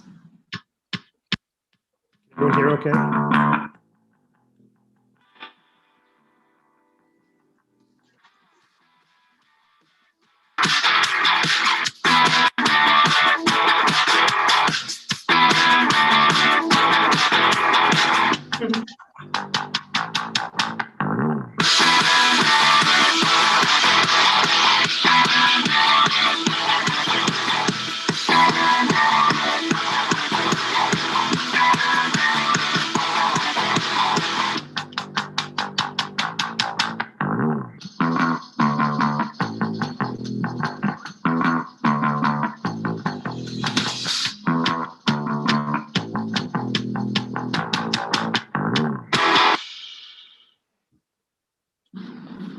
I teach over 500 students in 7 grades in 30 different classes. I see a rotation of classes from K to 6 for 3 weeks. Then the next rotation comes in. In those 3 weeks, I see a class for 30 minutes twice a week synchronously. I'm also required to post 2 more assignments for the students to do asynchronously. Now that we are fully remote, I'm also required to make an asynchronous video for the synchronous lessons. I'm currently at work late, which is normal for me, but today I'm spending this time away from my family to talk with you about an important resource for delivering high quality instruction to our youngest students. Not only that, this resource would greatly reduce workload and increase prep time efficiency. YouTube. My prep time is incredibly important. Having to take time out of my day to record YouTube videos just to put out a lower quality product is time consuming and frustrating, and also one of the reasons why I wasn't able to make it to the last board meeting. But today I made time. Before March of 2020, I was just a first-year teacher with no experience or interest in writing scripts, shooting, or editing video. You see, I'm into race cars, rocket ships, drones, and teaching is my lifelong passion. But I never made a habit of talking to a camera or editing footage. Now look at me go. But there's an issue. I can only shoot and edit simple explainer videos like this one. Making videos like this is incredibly labor intensive and time consuming, especially when factoring in all the different takes, the different stages of production, and the occasional technology issue. I don't have time to learn how to compete with fantastic video educators like Mystery Doug. But you know who does? YouTubers. I don't have professional cameras, lighting, or editing software. I have a laptop, an iPhone, a cheap drone, and a selfie stick. You know who has professional equipment? YouTubers. I can't do animation to better express ideas to young students. I have a whiteboard and markers. I don't have the ability to suddenly travel around the world and record rocket launches, engineering projects, or the world's largest 3D printer. You know who does have that ability? YouTubers. Students need high quality videos from trusted sources. They also need to be able to use the software to make them play. Do you know the best resource that provides all of this for free? YouTube. So why videos? Well, we're learning full remote or hybrid right now. Videos are ingrained in this year's curriculum, for better or worse. Whether they're learning with me or through a video, that's screen time right now. Reading instructions is difficult for many students, especially the youngest ones. We have a high ELL population. Videos are natural for students. It's already part of their lives. And some concepts, especially in STEM fields, are better when you combine visual and audio information. A video can just explain some things better. So what's the problem? Everyone uses YouTube. The greatest minds on earth use YouTube as a place to host or store their videos. Even when you go to a different website, they embed their videos through YouTube. I wanted to send my students the perfect video from NASA explaining aeronautical engineering. Blocked, because they host on YouTube. I wanted my young students to be read a story by an astronaut on the space station at storytimefromspace.com. Blocked, because they host on YouTube. SciShow Kids takes complicated things like how a computer works and explains it with fantastic animations. Blocked. And perhaps the most illogical example I can give you is this. This year, due to the amount of screen time that our students are going to have, I was set on really diving in on internet safety. We had a fantastic curriculum last year through Common Sense Media. I taught it in class, and so many important conversations resulted that I was determined to use it again to help our students make better choices online. Guess what I found when I tried to use their materials this year? Blocked. Because even the people who create internet safety videos post them on YouTube. So why does everybody use YouTube? Because it's the best at what it does. There is no other website on the internet that can do what YouTube does. It's free to store videos. 15 years ago, that was unheard of. But 15 years ago is when YouTube was started. It offers closed captioning so that students that have difficulty hearing will be able to read their videos. And they have video speed options in case you want to speed it up or slow it down. They have high quality videos and great audio. It's reliable. There's no glitches. It works every time. It was recognized as #1 by the Center for Learning and Performance Technologies because there's so much really good curriculum for students on YouTube. I have personally used YouTube to teach myself 3 music instruments, and I'm working on my 4th. I repaired cars for over a decade prior to being a teacher here. Guess where we look for help when we're stumped? YouTube. You only need a link to access a video, no login. It's simple to use, and students already know how to use it. Here are the instructions for YouTube. All that I have to do as a teacher is send the student a link and instruct them to hit play. So let's take a look at the website that's recommended for us to use instead. Here are the instructions for Discovery Ed. I'll have to take the time to preload all 525 students into the website to create their usernames and passwords. I'll then send the students the link. The first time that they log in, I'm going to have to tell them where the login button is. Then they're going to have to log in using their username and password. When they log in the first time, Google Chrome will pop up a window that asks if they would like to save their login information. I really hope that they push yes, because if they don't, they'll be doing this routine over and over again. After they save their login information, they can hit play. And as long as they don't do anything incorrectly, next time they probably won't have to log in again, but unless their browser history is deleted or some other glitch happens, then they might be back at square one. So the question is, am I supposed to try and teach them how to log into Discovery Ed asynchronously and assume that they will make it, or that they have a parent around that can help? I only get 30 minutes synchronously. Am I supposed to eliminate an entire lesson so that I can spend it getting a class of kids logged in? Because of current policy, the majority of pre-made resources on Seesaw or Google Classroom don't work because they contain a YouTube link. We're essentially throwing away half of the value of Seesaw. We are not getting our money's worth because instead, we are spending a huge portion of our contracted hours rebuilding our own lessons from scratch. Because you can't use a YouTube link, this is how you share videos with students. Open Zoom. Press record, then share screen, ensuring that you select share audio and optimize for video clip. Navigate to the YouTube video and press play. If any notifications pop up during recording, you may need to start over. Play the entire video. Click stop recording, then close Zoom. The MP4 will automatically download into your documents file. Open Windows Movie Editor to trim the video. Export to the desktop. Upload video to Google Drive. Click Share and ensure permissions are properly set. Attach link to Seesaw or Classroom. And instruct students to press play.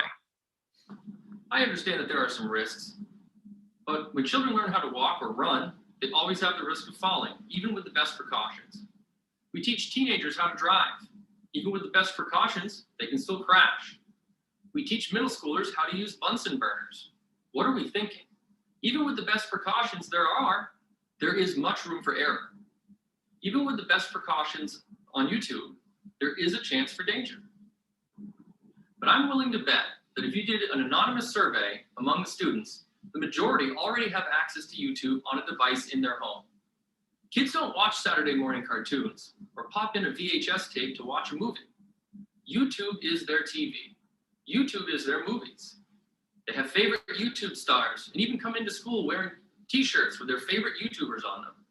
YouTube is current American culture. Our current policy is not preventing children from accessing YouTube. It is only preventing teachers from using YouTube as a resource. Right now, we can't get the best quality materials to our students.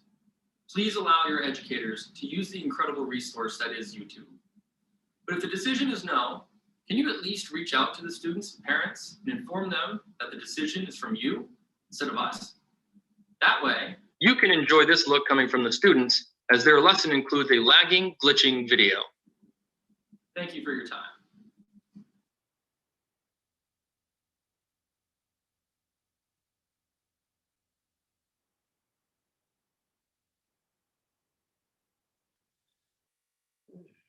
I want to thank, that's teacher Travis Ritchie, STEM teacher at Geiger, who shared that video with us. It was unsolicited, but it captured, at least for me, many different aspects of what I was hearing from both our association and their leadership team. So the real challenge to this, it gets into the permissions and the ability to filter. And so using what I'd like to do with the school committee's approval is use a passive consent model. If we need to do written consent, we will. I want to explore that more deeply. But I'd like to open YouTube up for our teachers to share links with students and open up that educational resource. And again, it would, I think at this point in time, require a motion. I'll answer any questions anyone may have. Or Bobby, I don't know if you or David or Karen want to chime in with anything further.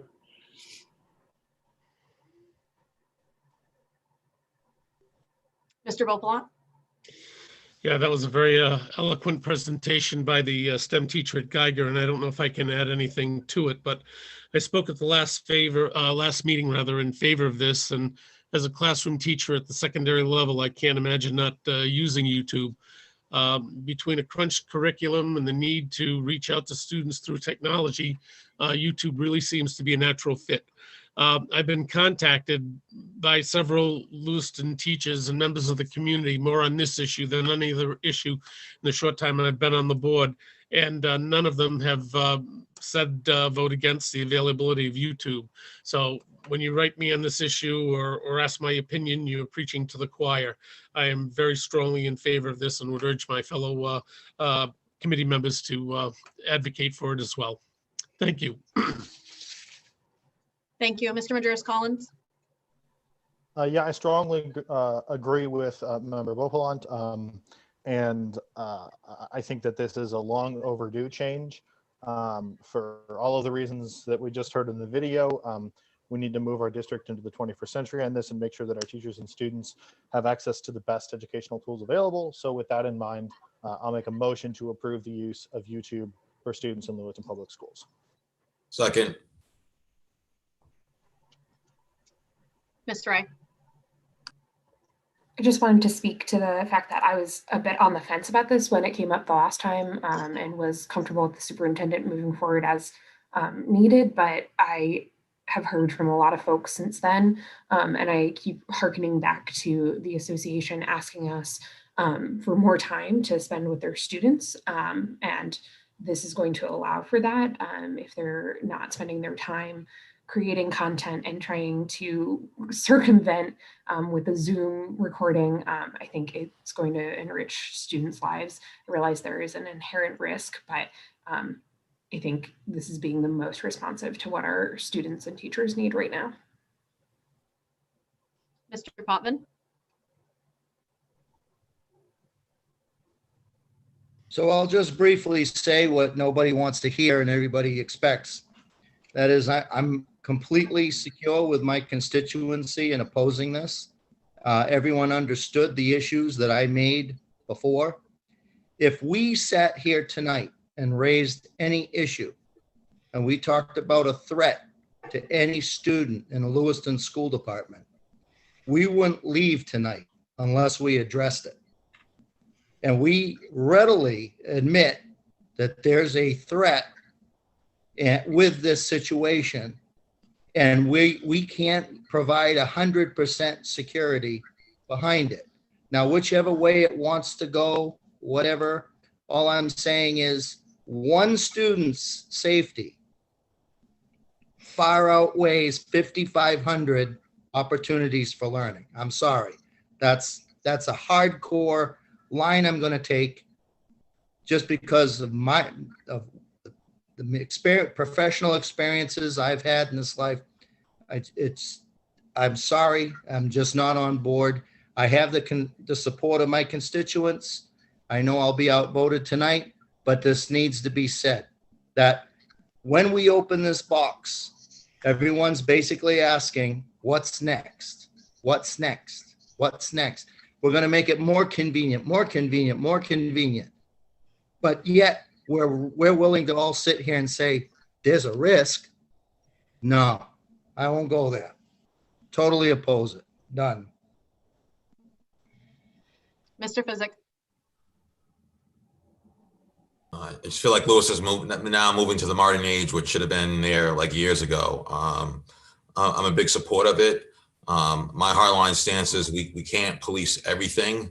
And some of it's not our job to police everything. I think we need to rely on our parents and the adults in our students' lives to do the policing of this issue. And I think the good risk far outweighs the bad. Mr. Majerus Collins. Yeah, I just want to say, I respect Member Podvin's passion and his position on this issue, and it's not that I don't see the argument, but to my mind, if this school committee was to follow the logical conclusion of that argument, we wouldn't allow students to bring cell phones to school. And so I think that we have to make a fundamental philosophical choice about whether we're going to embrace the internet and embrace technology or we're not. And you can make a compelling argument either way, but I don't see,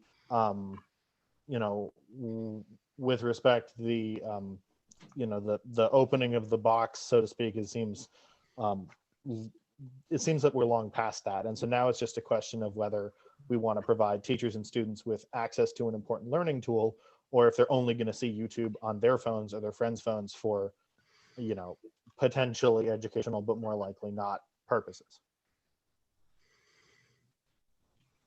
I have a question for Mr. Terrio and then possibly a comment after. How long would it take to reprogram so that the students have full access to YouTube district-wide?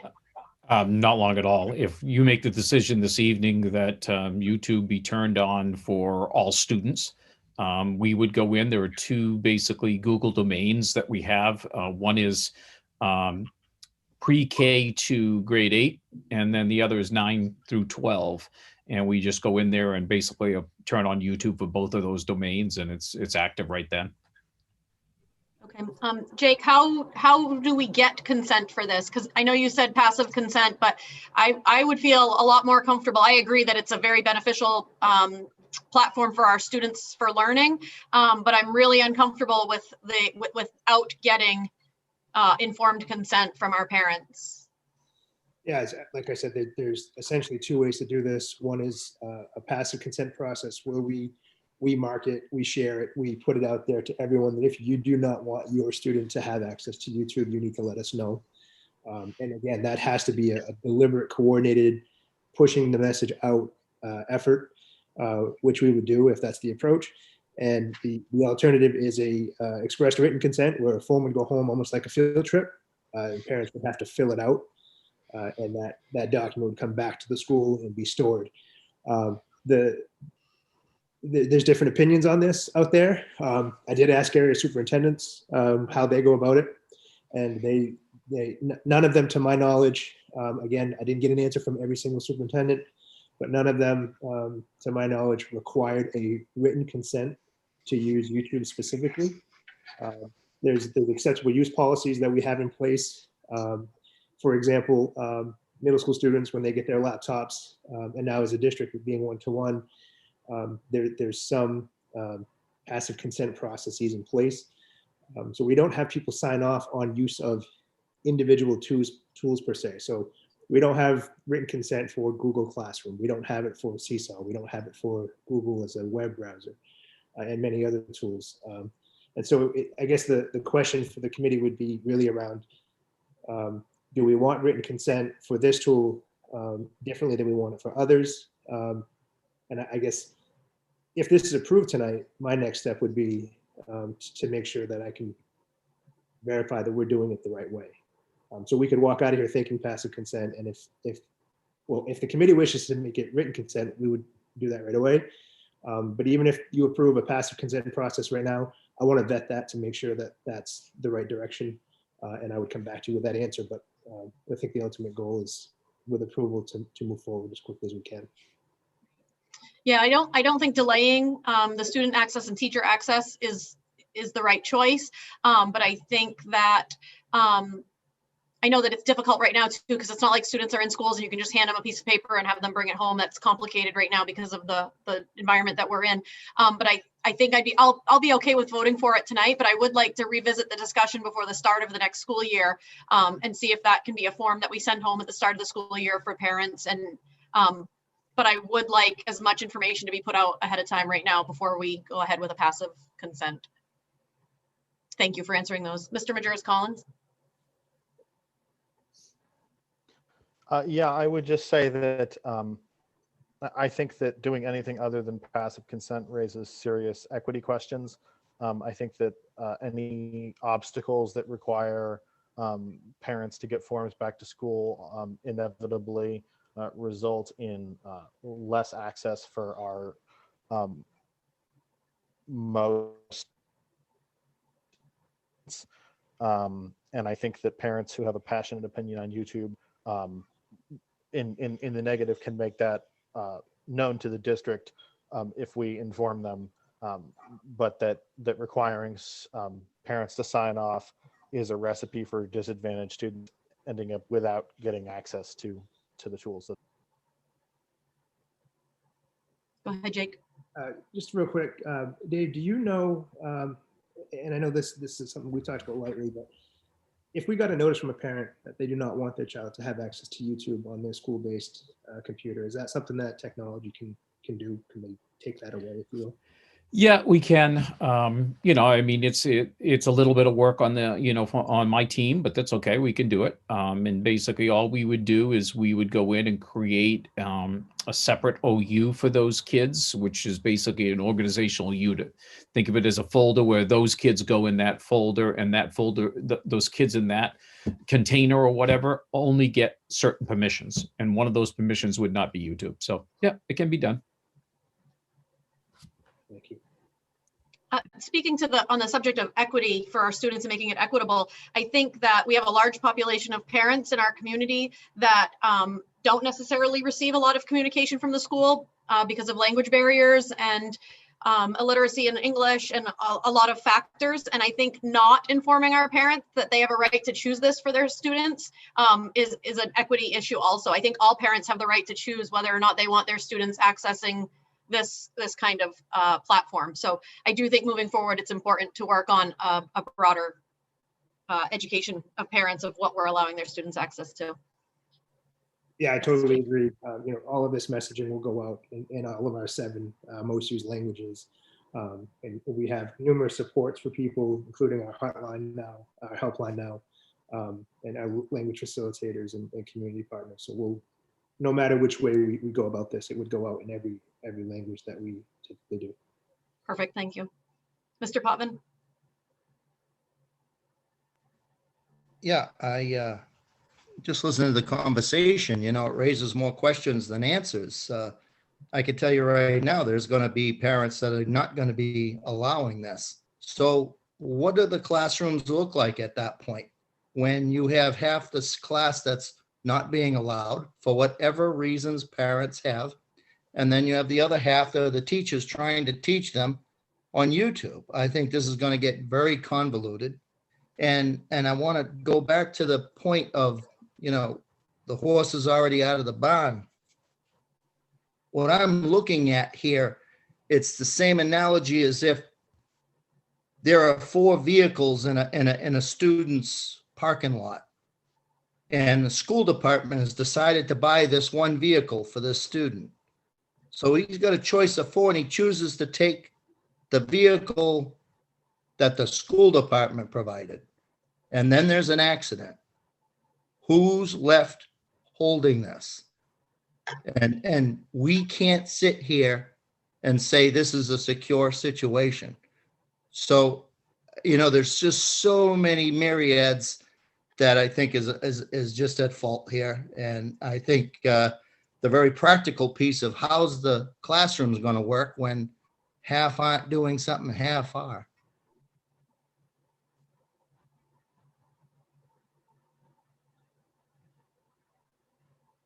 Mr. Majoros Collins. So to address Member Potvin's point, it seems to me that we really have no way of knowing exactly how many folks are going to decide their children should not be.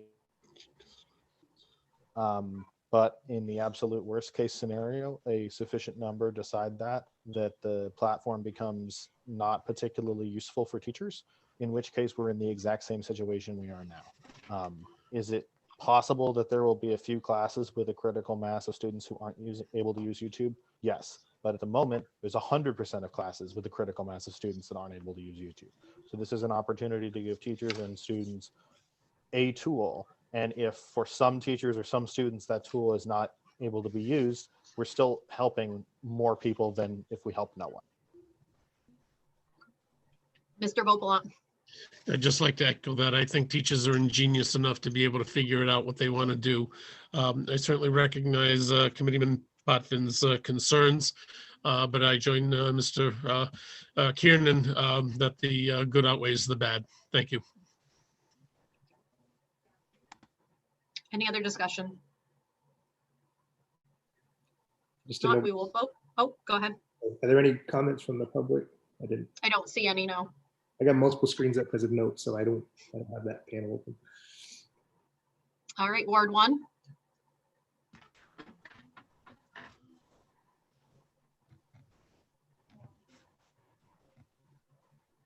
Yes. So I think I'm going to abstain. Could you repeat the first part of that? You were muted. Your mute lingered. I'm very much on the fence about this. It's not a platform that I utilize, and I think I'm just going to abstain. Ward 2. Yes. Ward 3. Yes. 4. Yes. 5. We didn't get that, Linnea. I'm sorry. Someday I will figure out this meeting thing. Until then, yes. Thank you. Ward 6. No. 7. Yes. City Council. Yes. And I vote yes. Motion passes 7-1. Thank you. Or 7-1-0. 7-1 and 1 abstention. Okay. Thank you. Agenda item number 9 is to receive an update regarding Lewiston Public Schools attendance. Madam Chair, could I ask for a 5-minute break? Yes, that would be wonderful. We've been at it for 2 hours. To a break? All right, we will take a 5-minute break.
Dave, are we ready to continue?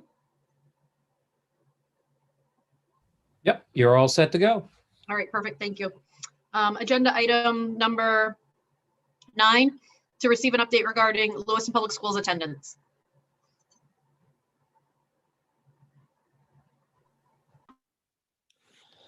So welcome back, everyone. I wanted to share with you, it's something that's been on my mind a lot lately and kind of pressing. And we discussed this lightly at the retreat, but I've got some more detailed numbers and shared them with you as late as Friday over the weekend. Also, in my memo, I tried to spell out what we're finding and some of the efforts that are being made. And so in the memo, I list 35 reasons, and that's just 35 reasons of many why students are struggling to access or stay engaged with school. And in lieu of rattling them off, I wanted to just share with you some of the things that our teachers and our administrators are doing to try to alleviate some of the concerns we have about truancy. And before I dive into those, I do want to share that there's a couple pieces of this from a background perspective. We are required by the state of Maine to do attendance each day. So whether it's a hybrid day, a remote day, cohort C that's always remote, or the in-person days, we as an organization, as a public school, are required to do attendance each day.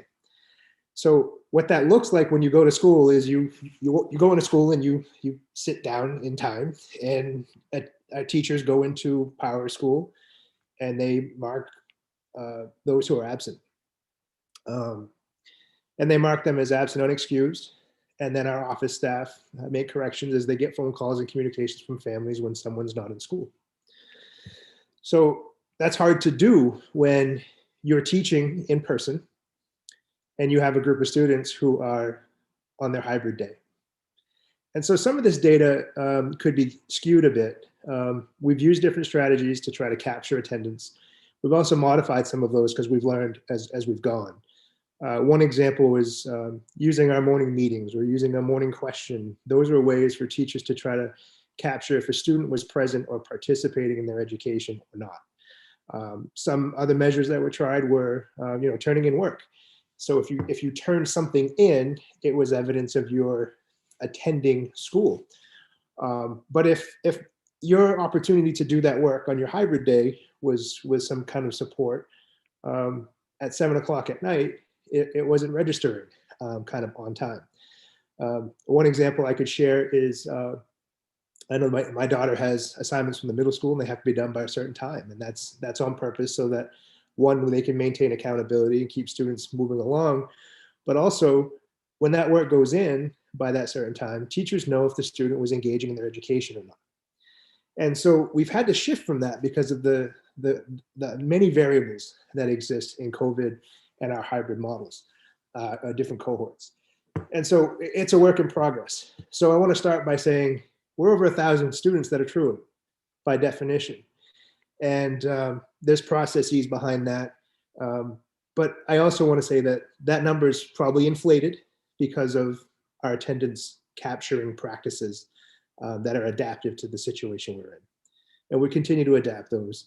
I know that one area that we're looking at doing a little bit differently is the high school, who's already shifting some of their processes for capturing attendance because they realized that some of the data was off, and as they dug deeper, it was not as many kids disengaged as they had initially thought. But again, the number is still too high. So we're getting better. I want to continue to monitor this data. I did share with you an email with some descriptors, but also those different charts that we were able to pull from an attendance perspective by school, by grade. So we do still have a number of students disengaged. So real quickly, I want to share with you and the public some things that we are doing. Our communication strategies, we share all of our communications that go out publicly in 7 different languages. We've used Zoom to do Q&A with parents and share plans. We've used Lexikeet, which allows for multilingual or dedicated interpreters to help with parents who have questions as they receive presentations and also want to ask questions back. Each of the community letters that you see in your inbox that we share, we have those translated into 7 different languages, and we post those on our website. We meet with providers and community stakeholders. All of our messaging of that nature goes out on Twitter and Facebook, as well as our announcements on our district webpage. We also, as the interpretations come in, we post those letters on our district webpage as well, and that's next to the announcements. We email all the known contact information or parents that we have in PowerSchool. So this is my plea to the public. If your contact information is not updated in PowerSchool, if you've had a change of address, a change of phone number, a new email, please, please, please get that to your school so that can be entered. So every time we have a message like this, let's say a community letter about COVID, for example, we have a system called Bright Arrow, and I'll log into that. I share my messaging with Siad Chalet, who many of you know, who works in our central office, and he does the voice in Somali. We have the letters interpreted through our system, and those get posted, and we call and we use voice, text, and email to share all of those messaging to all of our families. So in addition to those, we've been using voice recordings. So some subjects that are a little more difficult, we've done voice recordings with some videos and made those available. We also use an app called Talking Points. This app allows for multilingual usage back and forth.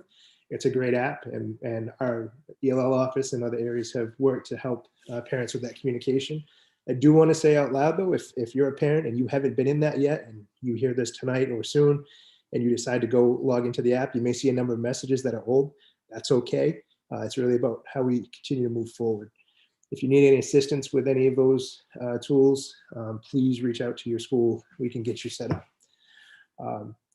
We have started and shared a helpline or hotline for information with general questions that has a multilingual option. As soon as you call in, it asks you what language you prefer, and it connects you to the language line and a staff that we have, Lewiston Public Schools. It's actually James Ford who has that phone.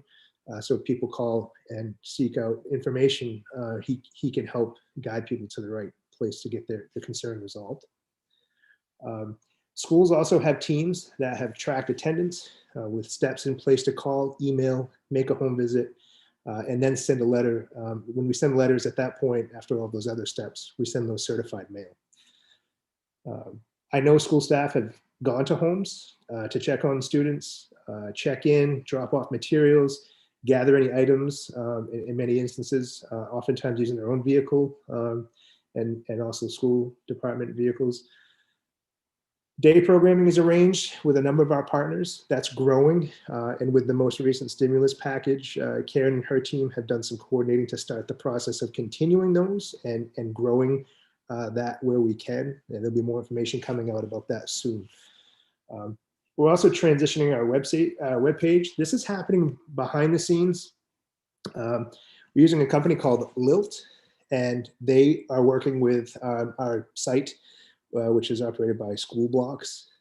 So they're working together to create, I'm probably going to get this wrong, but it's like international understanding, and it's something to do with the coding so that when messages are posted or changes to the website occur, it functions on its own. So right now what happens is I have to initiate a number of steps. So if I have a letter going out to the community, I write the letter, Bobby and Karen and Sue usually proof it. And then that goes out usually to you all first. And then right after I send it to all of you, I have to fill out a form on Google, submit the document for translation. I pre-write my comments that I'm going to be sharing on Bright Arrow, the messaging that will go out to families. I share that with Siad so he can do it in Somali. Then I share it with management, post it on Twitter, Facebook, website, upload letters once they're translated. So that's, and I'm sure I'm missing a step or two, but those are the things that we do as a district each time we communicate out publicly.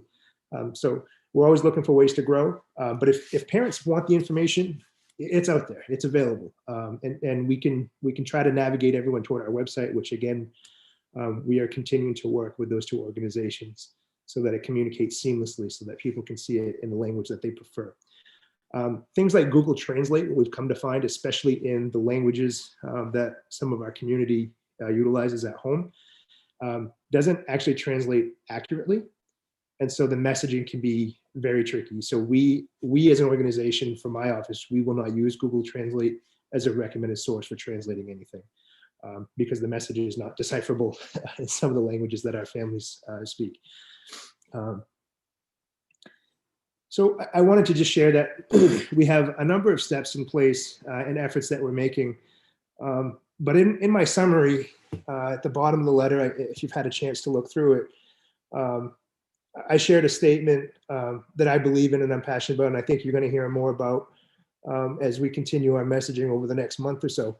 Excuse me. We're going to continue to work to limit the gap of students that are not engaged, but the routines are in place and we're ready to receive those who are not yet connected. We have the teaching and learning planned. We have the platforms. We have the software. We have the devices. Thank you, IT. We have network available, even if you don't have it at home. We have a vast set of communications and supports. We will not be satisfied until we have all students re-engaged with school. However, if you're at home wondering when the right time to jump back in, if you have missed some time, the answer is now. We have so many supports in place. I don't want people to think that the pandemic is going to end tomorrow or that we're shifting our cohort plan, our hybrid plan. Right now, things are status quo until something else changes. We want students to get back engaged right away. And I want parents to know too publicly that if you're wondering if your student has an obligation on a school day, the answer is yes. Your students have obligations on school days, even if they're not in person that day. There are things that have been shared in the various sites. And I also want to encourage homes to try to create that space at home that has less distractions if possible, so that students can focus on their work and support students, encourage them. You may not know the math, you may not know the science, you may not know the history, you may not know the writing assignment, but you can encourage your students to be focused and engaged, help set routines, get to bed at a good hour whenever possible, get up in the morning, take a shower, have a breakfast, all those things that are feasible so that you can be ready for your day. And my last request at this point in time to any parent that may be watching, if you're not engaged with school right now, if your student's not engaged with school right now, please reach out to your school that your student is enrolled in. We can get you set up. It's not about all the things that have led to why some students are struggling to engage now. It's about what we do tomorrow and the next day. So we have all the gear, we have all the stuff we need. We're ready to help get you connected. So that's my plea, and I'll answer any questions anyone has about any of the data sets or again, my letter and memo that I shared that had 35 reasons why a family might have struggled to connect this year or currently. And that's probably a short list, to be honest. Ms. Wright. Thank you. And thank you, Superintendent Langlis, for pulling this information together. I imagine our newly hired continuous school improvement coordinator can help with some of this data moving forward. I did want to ask, what percentage of these folks do you imagine are just homeschooling and haven't notified the district? It's a good question, and there's really no way of knowing that. I think there's a large range of why students are not engaging, at least with the public school system. And since you brought up the homeschooling piece, the state changed the homeschooling enrollment process this year. I may have mentioned this prior, but I just want to mention it again. It shifted in a way that you didn't have to provide like a date of birth and things of that nature. They actually asked the school districts to do that when we got notified that someone was homeschooled. And that shift has actually caused some complexities. There's times that we don't end up with the form, even if families had filled it out. There's times that we do, but it's because the family notified us, not because of the form and the documentation, the process of how it has gone in the past. I think that's all been complicated by COVID, not an excuse, but I do think that we have, like Member Ray expressed, a number of families that are homeschooling or using a pod or a tutor for their kids' schooling at various levels, and we're unaware of it. I have one more question, if it's all right to continue.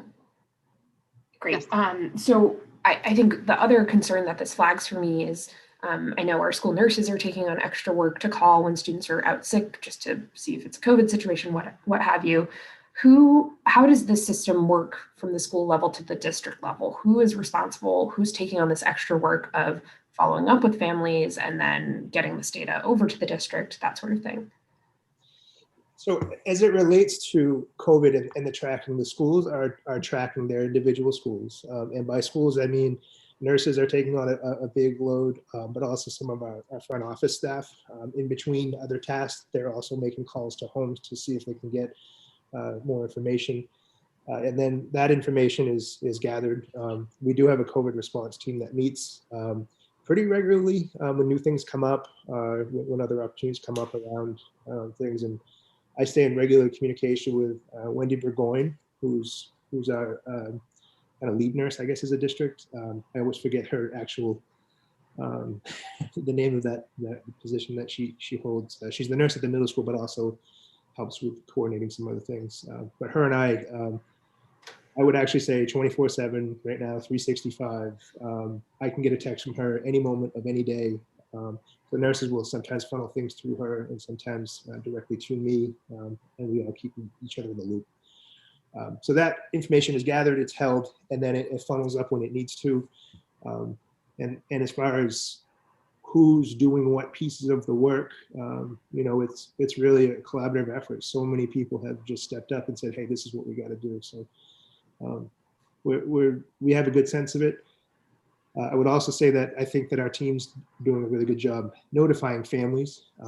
We've had staff stay late and make personal phone calls to every single kid in a cohort that has had a disruption to school because they need to quarantine or be remote. And our administration has helped facilitate that. Our teachers have, got on the phone and sent emails and talking points. So whenever people do need to be notified, we feel pretty good about people getting notified. If I could just push that one a little bit more. So so the individual school unit and its staff are identifying when a student is truant, and then that gets referred to district. That's the connection that I'm trying to clarify. Yeah, so our truancy process is, it goes 3 days, 5 days, 7 days, and then 10 days. And then so at 3 days, the school is reaching out. So the administrative team at each school is monitoring the number of days a student has been absent. Okay, that's helpful. With the nurse and sickness, I jumped to COVID land. But the truancy process-wise, it's a 3, 5, 7. And then at 10 days, they notify the district office. It escalates to there. At any point in that process, our transportation coordinator can be contacted, and she has gone out to homes, knocked on doors, try to verify addresses, see what's going on with the student. We don't have a formal truancy officer in Lewiston. I don't know if I like the term truancy officer, but you will hear in the budget some efforts around requests or budgetary requests around efforts to keep kids engaged with school and help get them back involved. Jake, and I'll just add, Darrell Spence, our student information systems manager at the district level, also keeps an eye on that for a variety of reasons in terms of truancy and the number of students at each school, or as at the district level as well. That's part of our reporting to the state. So he's sort of the third set of eyes, if you will. Yeah, he does a great job with our data. Jake, you talked about how it's taking attendance has been done in different ways. Do we have one universal way that attendance is being calculated? I've heard from a few different parents who, like one parent who was very upset because her student is always turning in their work. It's just some days they're out running errands, so they don't have internet access while they're on the road or something. And then ultimately her student was marked truant, and she was really upset about that because the student is very engaged, just not maybe at the right times. Are there like accommodations for things like that, or how is that being handled, or is it just 100% universal? If you don't do X, Y, and Z, you're going to be marked truant? I wouldn't say it's universal right now. I would say this though, and I've got to defend teachers a bit too, because what I don't want to ask teachers to do is to go back in at 7 o'clock at night and find out who's turned in what, and then have to go into records and change them. And the system's not built that way either, for what it's worth. So you can't just jump into Power School tomorrow as a teacher and change yesterday's attendance. It actually doesn't allow you to do that on that end. Administratively, people can do it. But I would say initially, if someone's having a concern like that, a sample that you just shared, I would have them contact the school and see what can be done. It's not universal. And I know teachers have worked hard to try to, correct things that they're aware of, but I've also tried to make it known to them that I don't want them off hours trying to correct attendance for the day. I think there are bigger priorities. Also, absent excused or absent unexcused, those metrics that are in the student information system, the state is not unaware that those numbers are going to be skewed this year because of everything that's going on. And I hope parents know that if you've received a truancy notification of any kind and you feel it's inaccurate, please contact your school and try to reconcile things there with them. If you can't, feel free to reach out to my office. But some of it is just that, Megan, it's just the schedules of an individual and family don't always align. We've got some students that go about things a little differently, and we don't want people to feel like that's wrong, because it's not. We're all doing the best we can, and we'll correct what we can. I almost wish we didn't have to do attendance this year. I still want there to be accountability for kids, and I still want them engaged. I wish it was more about the academics and less about, this. As you know, sometimes in structures we have tape. Usually it's red, and when we have to work through that red tape, it creates some of these situations. And COVID, this attendance piece is one of them. But we do know we have a lot of kids that aren't engaged. We lost Ron again. I'm not sure why this time. He's not in the attendee room this time.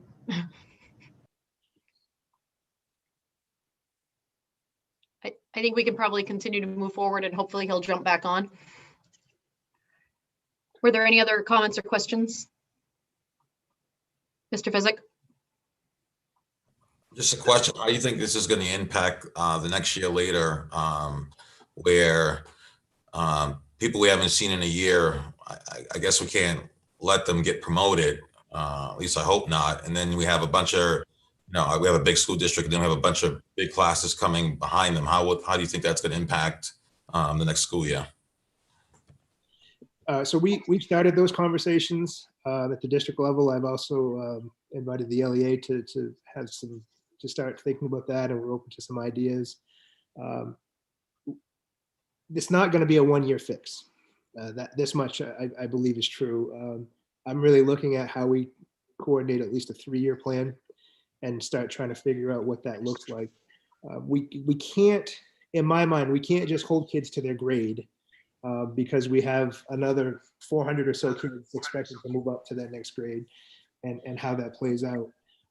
So unless we pause, pre-K or K or grade 1, everybody bumps and pushes up. And so I think we need to look at a multi-year approach. We've had some long discussions already about summer school and how dynamic can we be in summer school to engage kids there, especially the kids that are currently not engaged. That's one of our goals around summer school. I'm also worried about teacher burnout. What they're doing right now for work is unbelievable. And to ask people to work all summer, even though it's for extra compensation, it's another multi-month commitment of never hitting the brakes.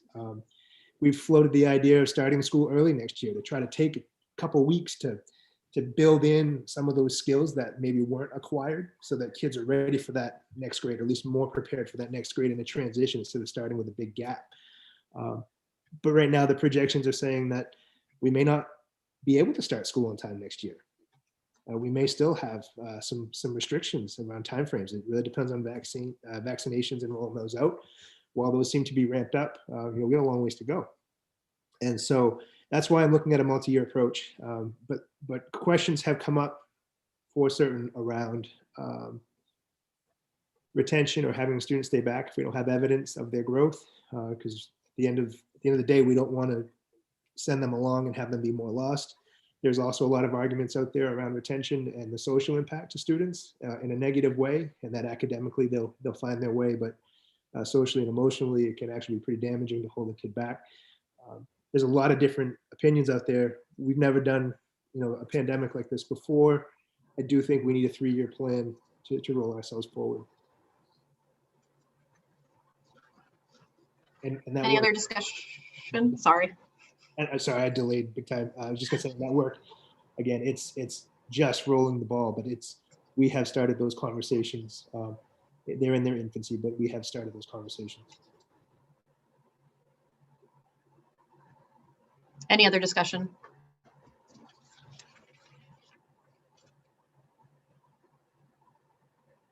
Okay. There's no further action on this, right, Jake? I didn't think so. All right. Agenda item number 10, report from the City Council representative. Thank you. So I emailed everyone about this on the committee already, but for the benefit of the public, the City Council took up a charter committee review workshop last week at the council meeting. And basically the gist of things is that our Lewiston City Charter mandates a review in years that end in 1. Here we are in 2021, and so we'll be undertaking that. The charter prescribes that the mayor appoints 7 individuals to undertake this committee review. Committees can only undertake minor changes to the charter. And it sounds like there are a lot of people with big ideas after 10 years under the current charter. And so it's entirely possible that we'll be moving forward with first a charter review committee appointed by the mayor, but then they might recommend that we go to a charter commission, which is 7 elected members to review the charter. So we're checking into that now. The reason why I bring this forward to the school committee is school administration is a part of the Lewiston City Charter. And so it would be super helpful if folks take a minute to review that document. I emailed it to everyone and send along to either myself, I'm happy to receive, or to the city administrator, any suggested changes. I know we just in casual conversation with folks, I've heard different terms come up or different election cycles for folks. I've heard, some people want to look at the wards and how they're divided, things like that. Mr. Damon sent me some comments that I've already forwarded along as well. So definitely wanted to raise this with folks, give a second, hear if there's any gut reactions, and then I've got 2 more announcements.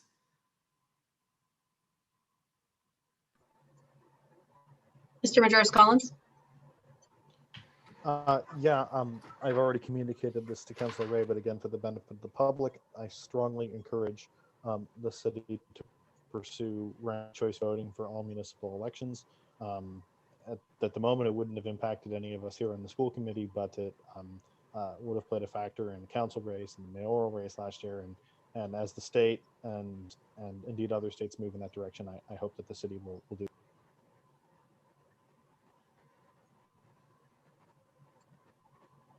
Anyone else? Okay, you can continue, Ms. Wright. Right. Jake, we can confer offline. I saw your hand fly up there. And then tomorrow night, the council will be meeting in workshop again, and we will be reviewing the Equity Ad Hoc Committee report and its recommendations, which I think is a nice complement to follow up the Poverty Awareness Subcommittee's report that was accepted tonight. I know Member Physic has been a member of that committee, so maybe more well-versed than I am, but looking forward to hearing the discussion. And then our other item tomorrow night is also relevant to the schools. It will be a presentation of a draft recreation plan. So obviously rec in the city plays a big part in what our kids are doing. It goes beyond just school age children programming, but it will be interesting to hear what that department, which is a part of Public Works, has planned going forward, and a good chance to ask questions of those who are leading that effort. So if you can't join, again, feel free to send up questions or comments through me. I'm always happy to deliver those. Thank you. Agenda item number 11 is a report from the school committee chair. I don't have anything to report today. I just wanted to thank our parents for being very patient with the extended time from Christmas vacation on with having their students at home full time. I know that that's been difficult for parents for childcare and other things like that. So I just wanted to thank our parents. Agenda item number 12 is a report from the school superintendent. I updated you quite a lot tonight, I think, between COVID and some of the other items. A couple things I'd like to add. We've started doing some work with USM as a community of practitioners in and around doing an equity audit in Lewiston through the Mid-Atlantic Consortium. And so that work has actually begun.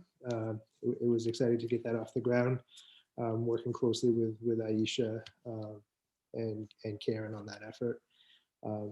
And so we, things are kind of building in a direction, and it feels good to have some progress there that aligns to things that our committee and our public and schools are so committed to.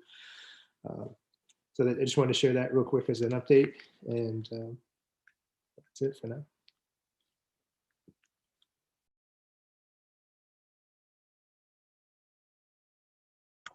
I'm muted. I apologize. Agenda item number 13, school committee community announcements.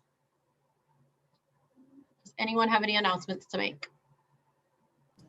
Can I just share an announcement about the community partners? Would that be okay? Yes. So Jake referenced our day programming and our continued efforts moving forward. We as a district are committed to supporting the day programming partners that we have and hope to be able to sustain that with the additional CRF funds that we have. We've also sent out emails and made phone calls to other organizations that may not have had an opportunity to participate in the day programming funding at the beginning of the school year. So if there's anyone listening who did not receive a phone call or who did not receive an email and is interested in participating in that and would like more information, feel free to contact myself at the district office, and I'm happy to provide them with additional information. Thank you. Mr. Potvin, did you have your hand up? Yes, I just want to know, is this the appropriate time to bring about parents' concerns, or should I wait for future agenda items? Is it? Not that it's a community event, but it's a concern that's been brought forward. To get you all up to speed, everyone knows that there's a reconstruction project going on at the high school with the expansion. And there was a plan put in place on how this is going to work. This plan presently right now is impacting a good portion of special needs students located in the basement of the high school. This has been a reoccurring situation with construction workers, with a significant amount of traffic in an area where we have promised special needs students, these very, very kids that have concerns, that they have to deal with significant traffic and the social distancing piece. So this is the Star Academy area in the basement. If all of you have been there, basically what's happening is the stairway is shut down on the front entrance of the building where the elevator is being installed. For however it's come down, the planning was terrible, and the kids are getting affected at this point. The parents are concerned, the kids are concerned, and I think we need to address this in an emergent situation. That the present situation does not work, and it's just getting worse. And I understand that construction has to happen. We're building a whole new piece, but I don't think the appropriate. I mean, I'm even talking about having exits blocked for handicapped children by dumpsters. I mean, the level of not being aware is getting to a point where somebody, I've already spoken to Jake about this. I know he's spoken to some.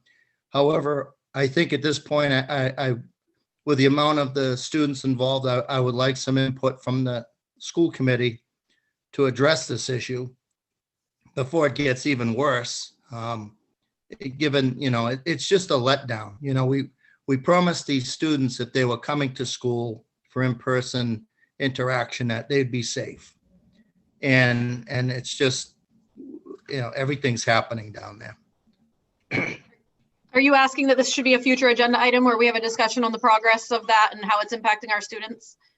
Yeah, I want to make this emergent. I mean, if we can talk about it, that, some action is addressed by the school committee as a whole, and that there's a report back. I think this is important enough at this point. And I've asked the parents, if they're comfortable with stepping forward. They're not there yet. They want to see what the school committee does. I really don't want this to get to a point of no return. I just want this addressed.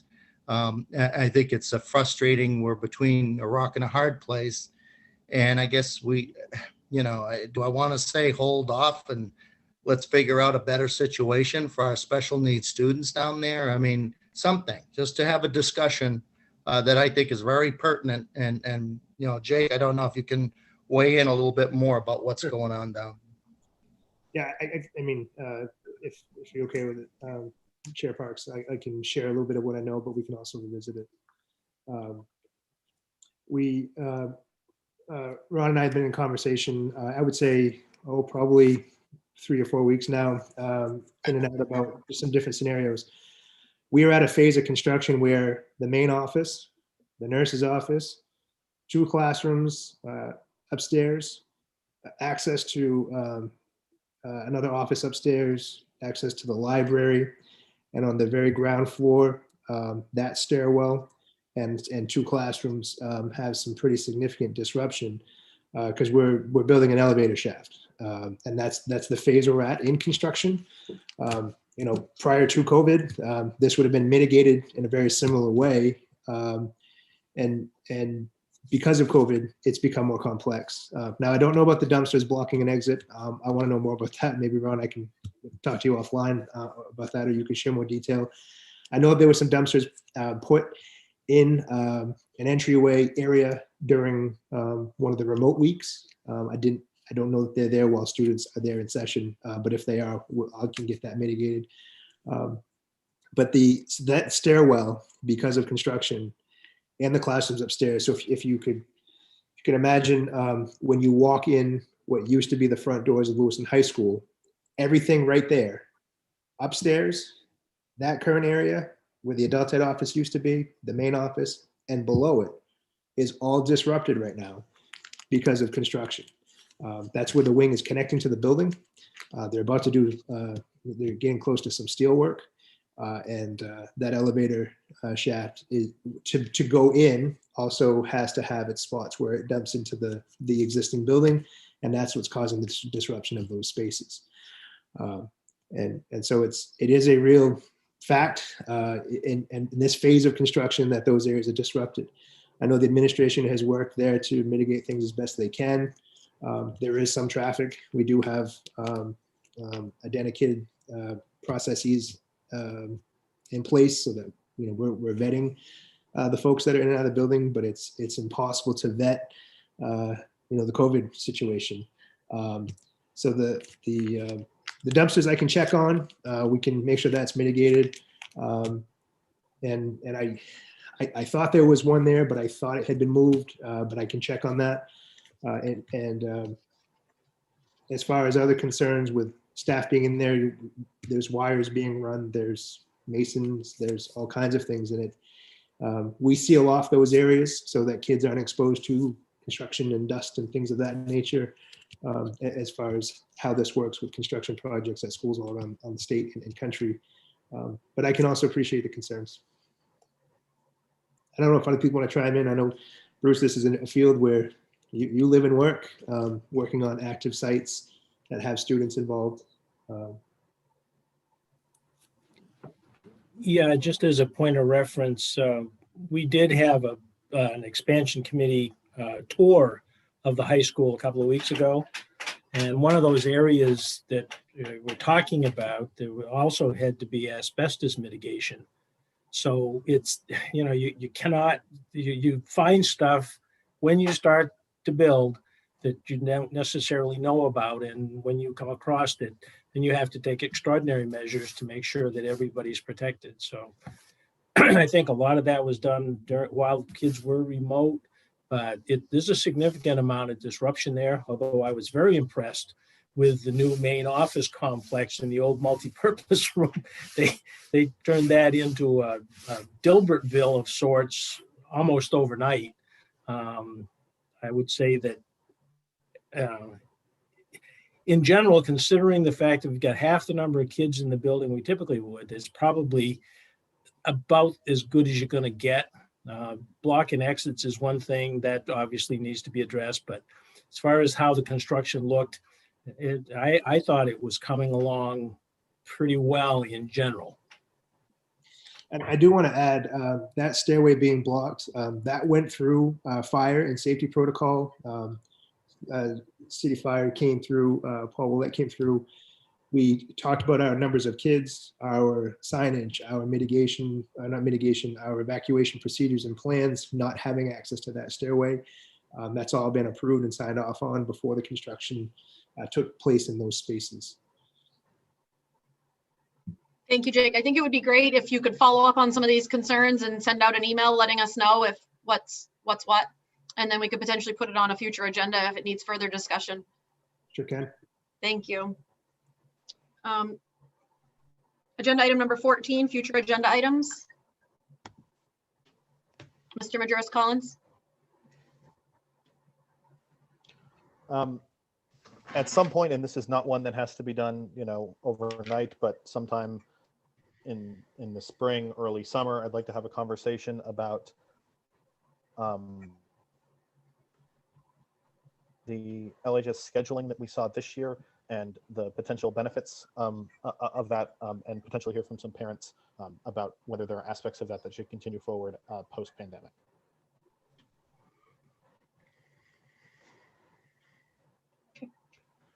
Mr. Bopola? Good, I'm off mute for a change. Yeah, I'm glad I have the opportunity. Superintendent Langley has the opportunity to have a little time because I'd never want to Shanghai him or give him a by the way. But I would like to know how the observation and evaluation process is going this year. I have not been contacted by anybody from the Lewiston Public School community, but I'm just saying, and I know that there are contractual obligations. I just know that this is a freak year, and teachers are learning by the day. They're learning at the seat of the pants. I'm not sure that the people that are doing the observations or evaluations are expert in remote or hybrid learning. I strongly feel it should be one of collegiality and collaboration. And I know, again, in my own case, sorry again to reference that, but if I was to be evaluated as a probationary teacher on my effectiveness under the situation, I'd be told, there's the door, don't let it hit you in the butt on the way out. So I really would like to know how that is going. And again, if it's bend but not break, that understanding of the situation has been given. But Jake, that's the next meeting, and thank you. Yeah, I can actually have a quick turnaround on that because we've been talking about it and we have statistics as to how many observations have already been completed. And the work that Sue Williams has done with our teams around calibrating observations in remote settings and using different platforms. That work's actually happening. So I can bring that back to you really quickly. It's something that we talked about recently. Ms. Whitlow? Yeah, I'd like to talk about the homeless subcommittee. I know that, I don't know, in the last month or so, couple months, Ron had mentioned it, and Ms. Hawkins was now the chair.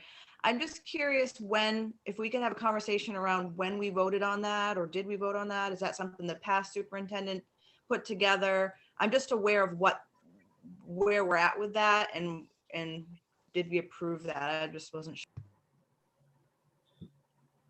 Yep. I just want to throw in, I was asked this question in passing a week or so ago about the work that group was doing, and asked if it was a school committee, subcommittee, or a subcommittee of mine as superintendent. And I'll own it 100% that I had kind of an aha moment. I wasn't sure which one. I know the committee supports this kind of work. I went back into my notes and felt that it was a conversation that was, in my eyes, was a continuation of prior work. However, I look back at meeting minutes to the best of my ability, and I might have been looking in the wrong spot. I didn't see a point in time in which it was formally adopted. So I can do more digging, but I operated off of the thinking that this was an ongoing component that had occurred before me, and it's not clear to me that it was. So it sounds like we need some further discussion on that too. Do we need to discuss it now, or can we discuss this on a future agenda?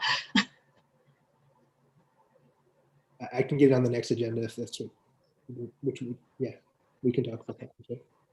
Great, thank you. Mr. Physick? After spring the wheat is done, can we get a report on the from fall to spring? See how that's looking.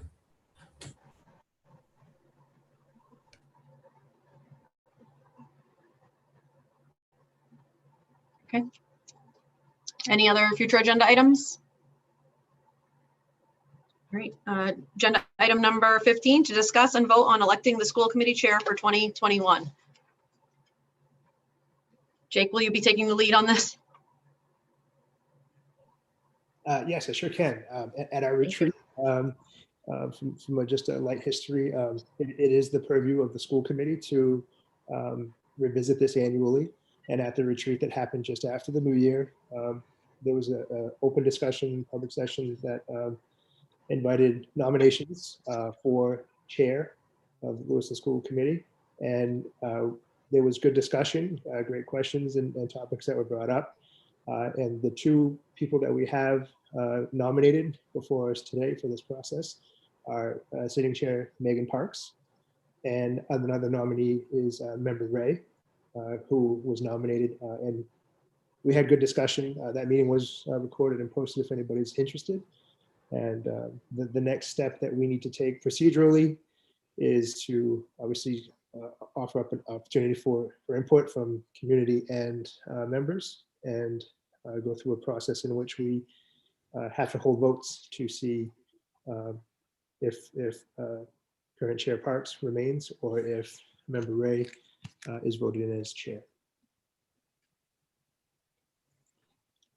Thank you. Is there any discussion?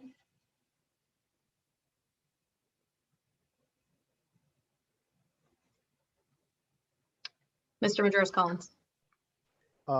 Yeah, this is a point of order. Were we not going to hear from each of the candidates tonight? I believe that was part of the process that we did at the retreat, where we answered all of the questions. If people have more questions, I suppose we could go through that again. Ms. Ray. I would value the opportunity to just take a minute or two at this point, since this is a slightly more public forum, but we'll defer to the committee.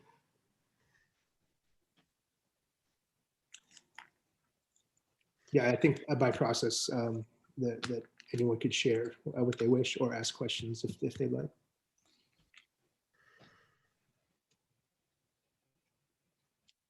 Does anyone have any questions? Mr. Majerus-Collins. I don't have questions. I wanted to speak on the issue, but I want to afford folks who have questions the opportunity to go first, if there are any. Mr. Beaupont, did your hand go up and then come back down? Yes. Okay, No, that's what I thought. But like Mr. Majerus-Collins, I'd like to speak and defer to those that have questions first. Any questions? All right, so I guess seeing no questions, the next step would be any comments that anyone wants to make. And I don't see any hands up in the attendees. Mr. Bopalot, you're unmuted if you want to go first, and then we can go back to Mr. Majerus-Collins. Okay, thank you. I'd just like to say that this is certainly an important consideration to make. And when I was appointed to the board, many people in the community thought I would be a swing vote, which I really don't know exactly how that will pan out. And because when I assume the vote will be made, I will vote for one candidate or another, I'd just like to go on record as saying they're two wonderful candidates that have a tremendous work ethic, and my vote should not be construed as being against someone, but for someone. Thank you. Thank you. Kiernan? So I just wanted to speak to my personal experience with Member Ray in a chair role. I don't know that anyone else on this committee has served on a board chaired by Member Ray, but I have on the Androscoggin County Budget Committee. I joined that committee in 2019, and Member Ray was elected chair of that body by the narrowest margin possible, 6-6. And a year on a board that I know Member Potvin and potentially others know is notoriously conservative and perhaps not in line with Member Ray's views.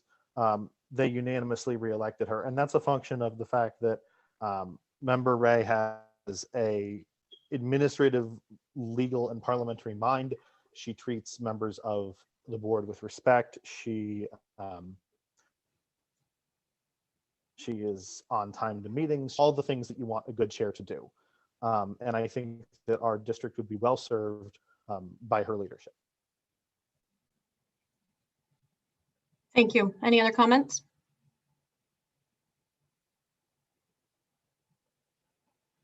Ms. Ray. Thank you for the opportunity, and I promise I will keep this brief because we have already been here for a while and have miles to go, it seems like. So I realize it's an unusual move to put up this challenge and have this public debate, but I really do believe that this school committee is destined to get a lot done in the next 11 months of 2021. I think it's already been such an unusual year, but we've rested on that for a while now, that, you know, it's a strange year and things might not be different, but that doesn't mean that we can't get things done. And I just want to acknowledge the experiences that I've had on this committee for the past 3 years have been enriching, and every day is an opportunity to learn something new. And so if whichever way this breaks, I'm excited to continue working with all of you, and my door, phone, and email are always open except during meetings. And so please feel free to reach out. Thanks. Mr. Beaupont? You're muted.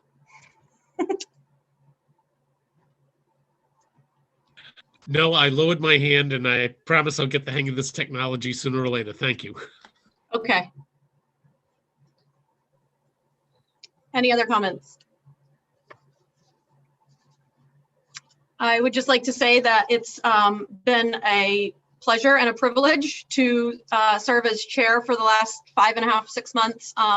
And in this very, very difficult time.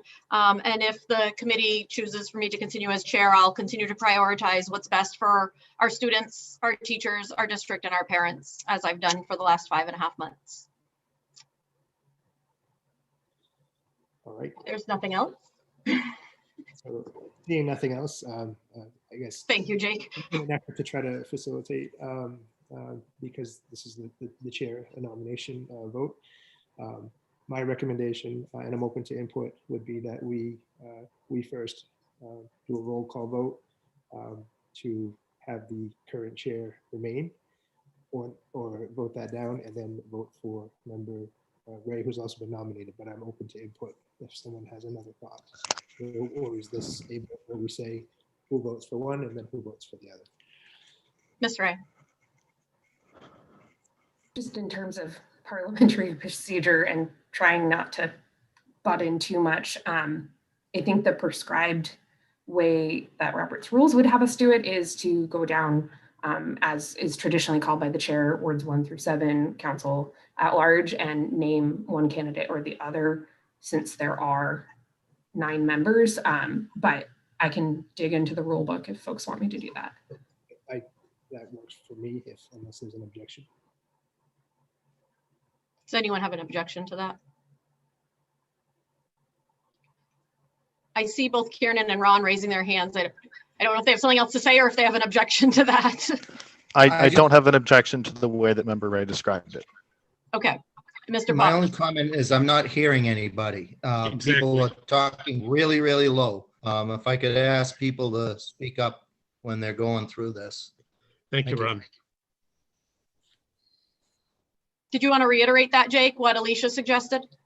Yeah, so we'll go by ward and ask which nominee you support, and I will collect and note by ward, and we will tally. Did you want to lead the ward call? I can do that. Okay. Give me just 1 second for my notes.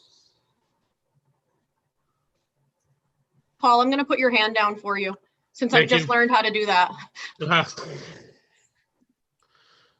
All right, Ward 1. Parks.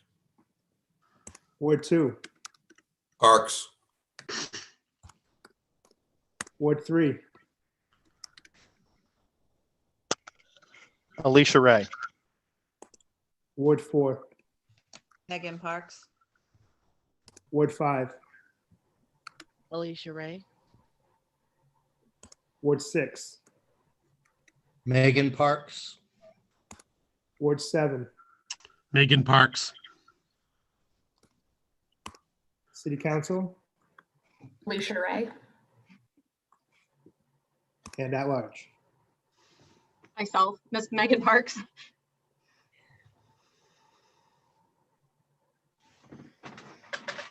By a vote of 6-3, the sitting chair will remain Megan Parks, board chair. Thank you all. Thank you.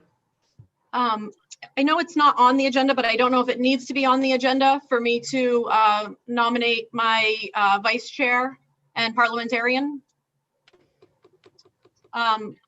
So I would like to, Bruce, if he's willing to continue as vice chair. And I don't have the procedural rules in front of me. And I know we went back and forth on the process for that. So if I could have a moment to clarify the procedural rules on how the process goes for the vice chair. I have a point of order. Yes. If we're going to take a vote that's not on the agenda, we do need to suspend the rules. That's why I want to double check on the procedural rules.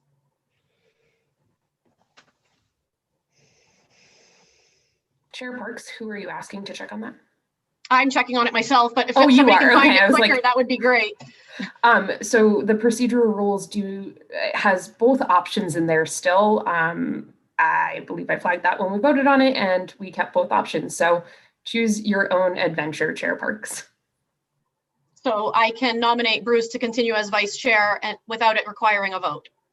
Correct. Or you could also nominate with a vote. Those options are both provided in the procedural rules from my memory of them. I want this to be a community thing, a supported thing. So I don't know if anyone's opposed to Bruce continuing as chair or if we should do this at a future meeting. If anybody has any input. Mr. Poppin. Oh, sorry, Jake. Go ahead. I guess I would ask. You muted yourself, Ron. Oh. There I am. I would ask the parliamentarian if I know other places I've done unanimous consent. I would just move for a unanimous consent vote for vice chair, Damon. If that, I can do that. Usually you would be able to request that. Given the COVID-19 emergency and the rules set around virtual meetings during COVID-19 emergency, it does have to be done by a roll call vote. Mr. Majoris Collins. I just want to clarify that again, if we're going to take a vote, we have to suspend the rules first. Yes. I'm just asking if there's any opposition to not voting, I guess is what I'm asking. Would it be helpful if I share my screen just quickly to show the procedural rules? Yes, please. Thank you. This might help. Things. Let's share the right thing here. So vice chair of the board here is at the second part of the top of the page.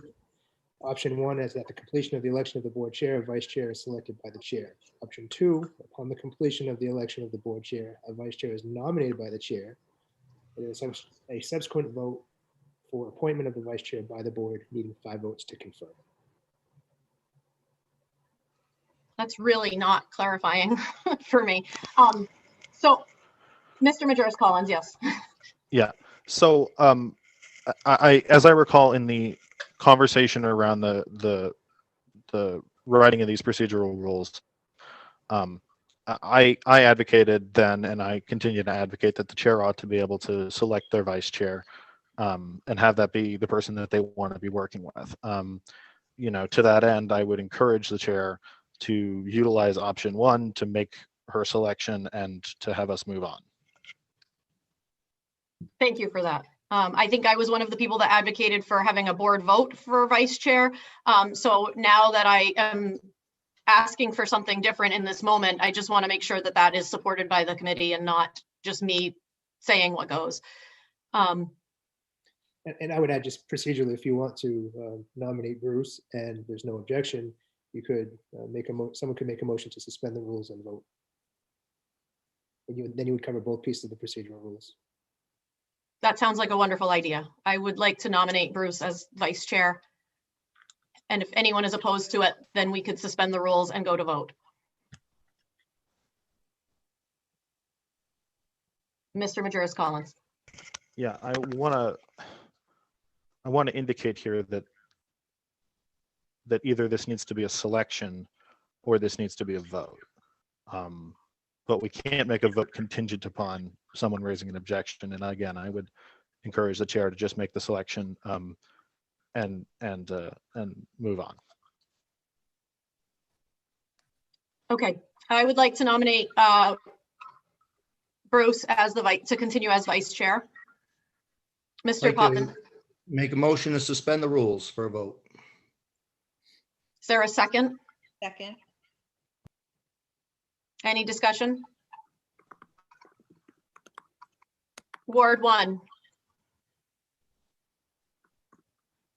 You didn't have a voice yet, Bruce. This is a motion to suspend the rules. Yes. Yes. 2. Yes. 3. No. 4. Yes. 5. We didn't hear you, Linnea. Yes. 6. Yes. 7. Yes. Miss Ray. Yes.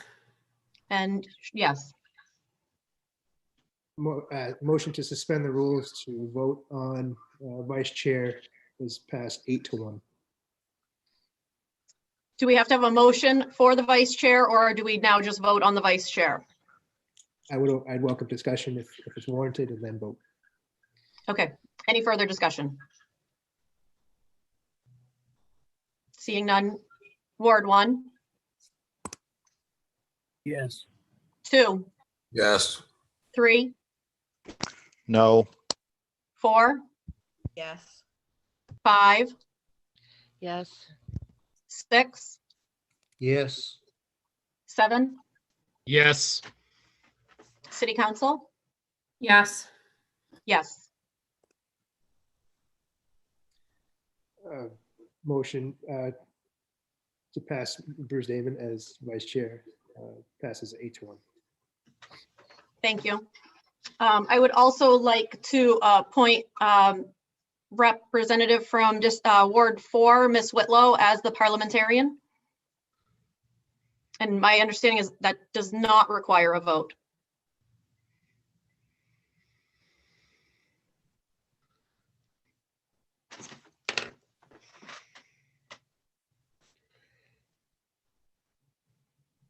I think you're reading, Jake.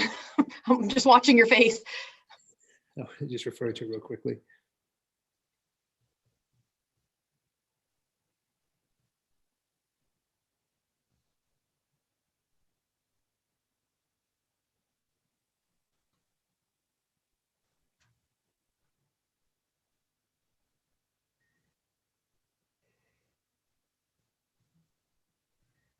I'm actually not seeing it in my quick scan where the parliamentarian comes into that. I don't know if there's charter language around that.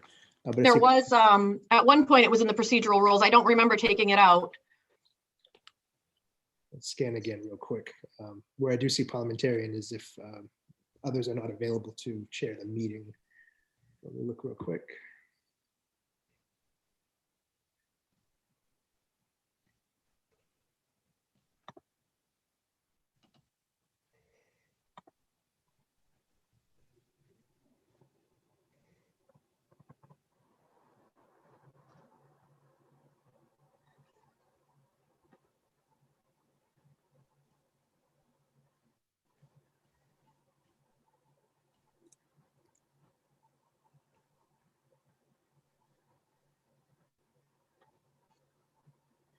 Says the chairperson may annually appoint a parliamentarian and legislative liaison to the school committee and will nominate a vice chair to be approved by the school committee upon election.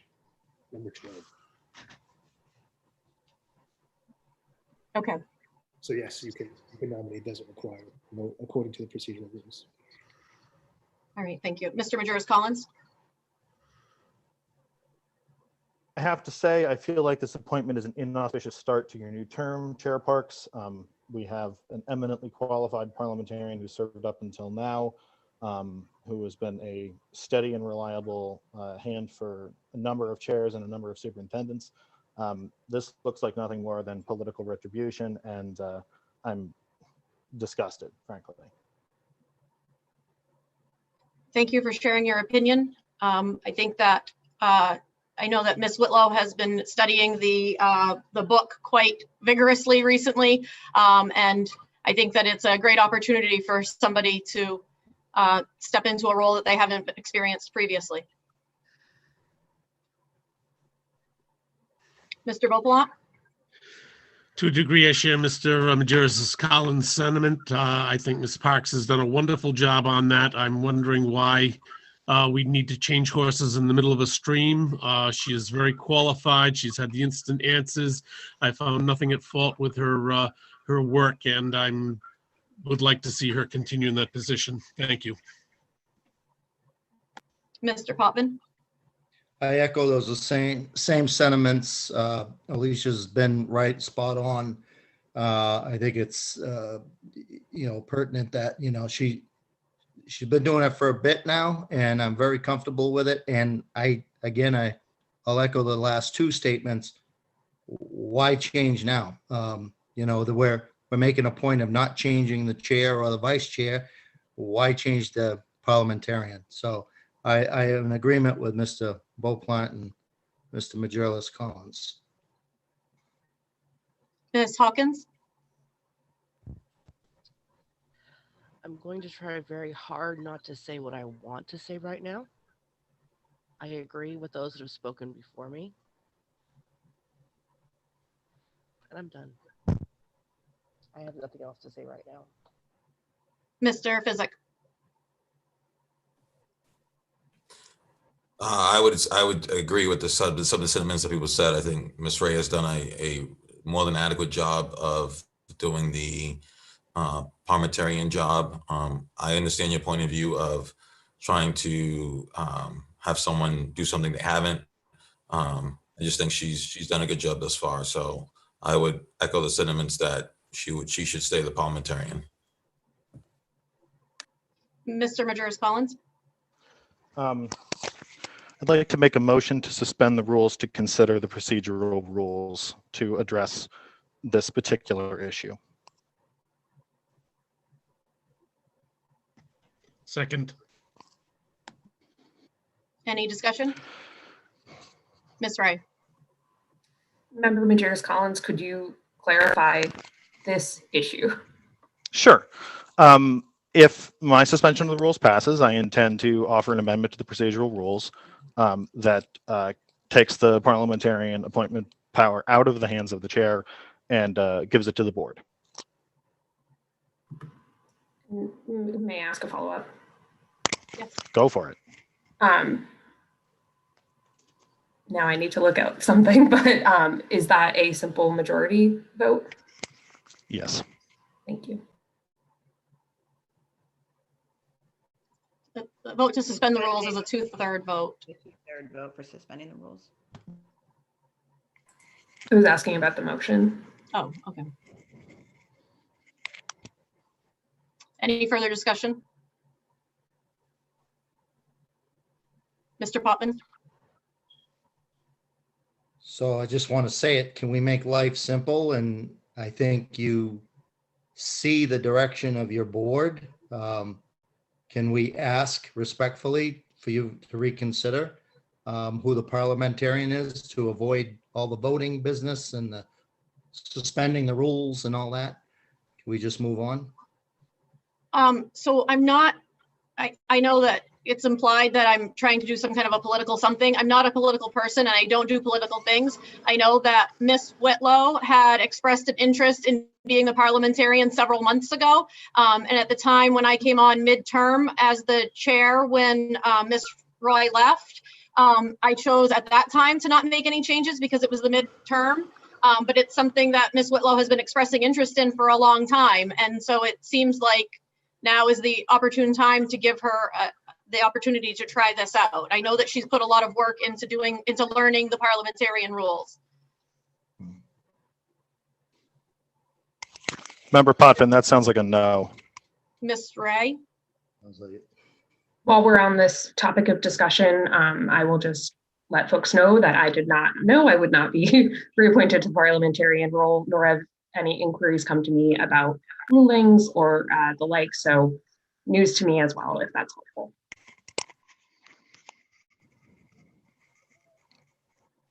Mr. Potvin? Move to suspend the rules to take up the issue of changing procedure.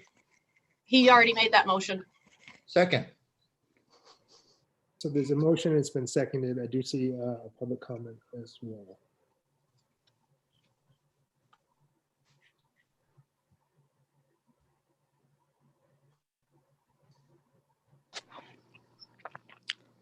Am I good?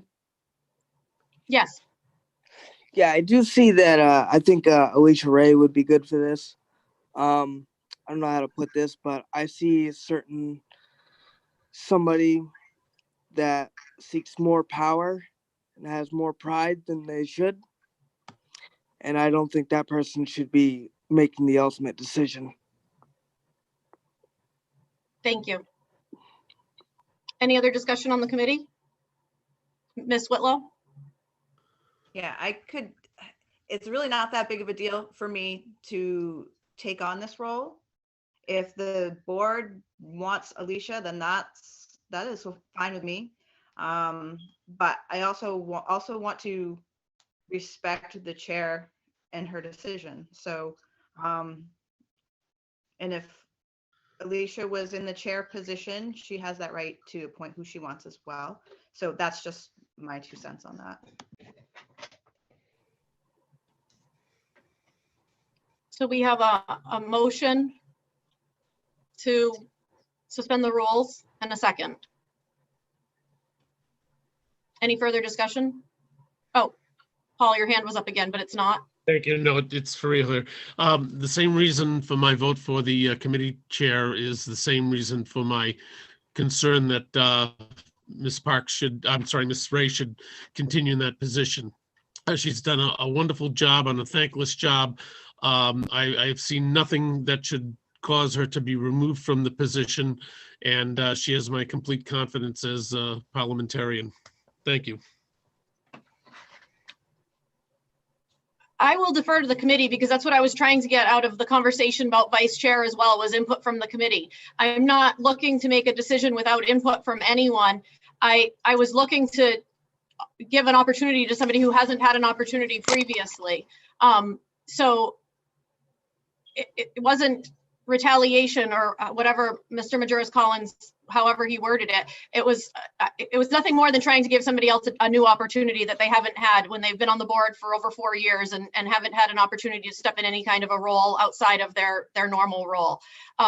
If the committee as a whole would prefer Ms. Ray to continue, I will go in that direction, because if that's what the committee wants. I'm not trying to do something wrong or against any committee members or anything, and I wasn't trying to punish or take anything away from Alicia. I was just trying to give somebody an opportunity that they hadn't previously had.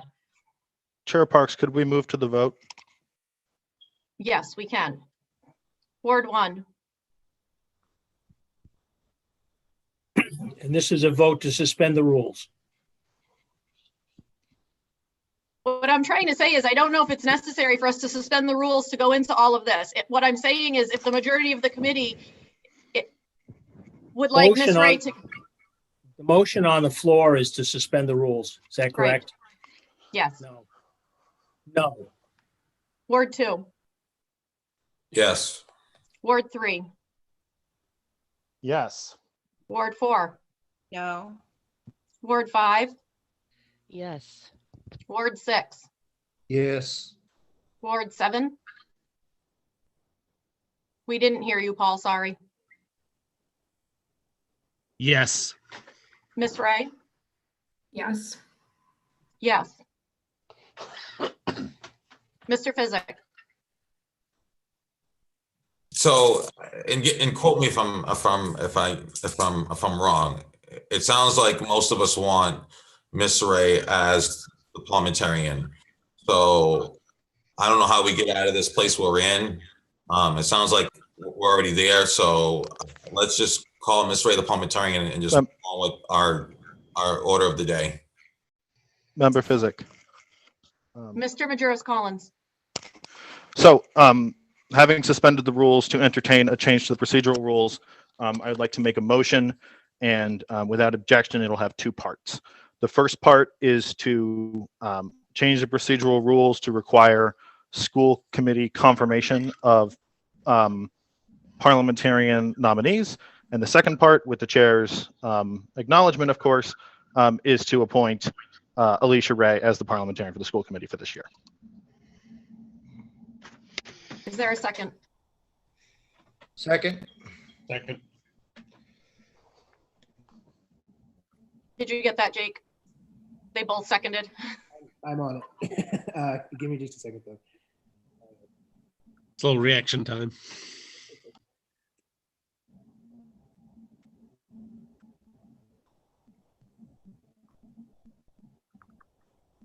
So there's 2 parts, essentially.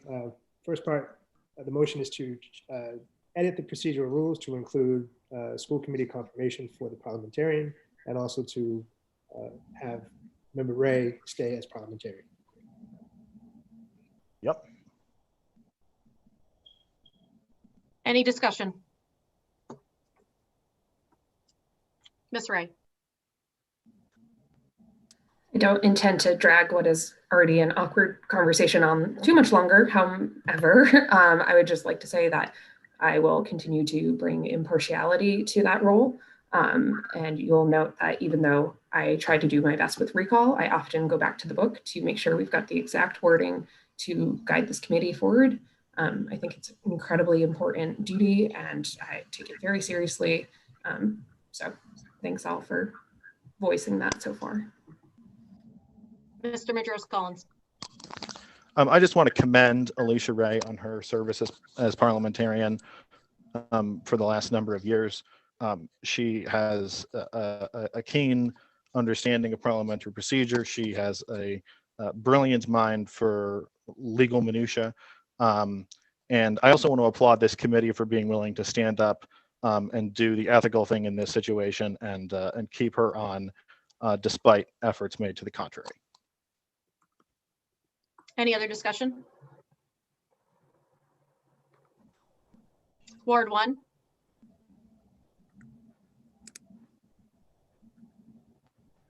We didn't hear you, Bruce. Yes. Ward 2? Yes. 3? Yes. 4? Yes. 5? Yes. 6, Yes. 7, Yes. Miss Ray? Yes. Yes. Motion passes 9-0. Thank you all.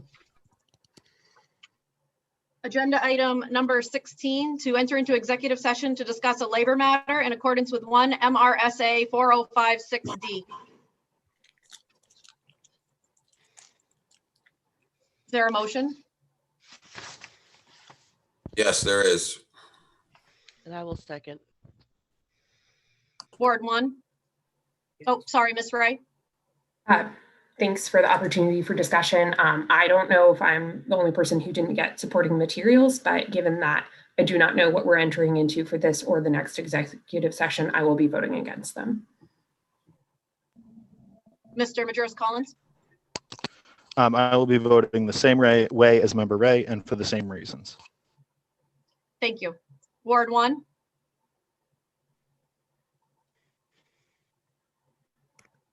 Yes. Ward 2. Yes. Ward 3. No. 4. Yes. 5. No. 6. Yes. 7. Yes. Miss Ray? No. Yes.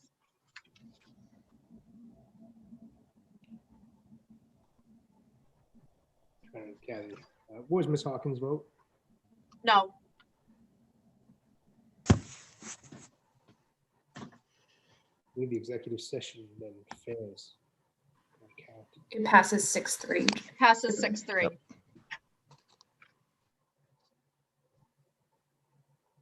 I apologize. Can I confirm the no votes? Mr. Majoris Collins, Miss Hawkins, and Miss Ray.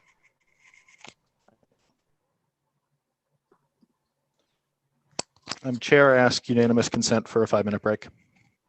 Sure. Is anybody opposed to taking a break? I just want to ask, are we doing executive session via this live link, or are we switching to a different link?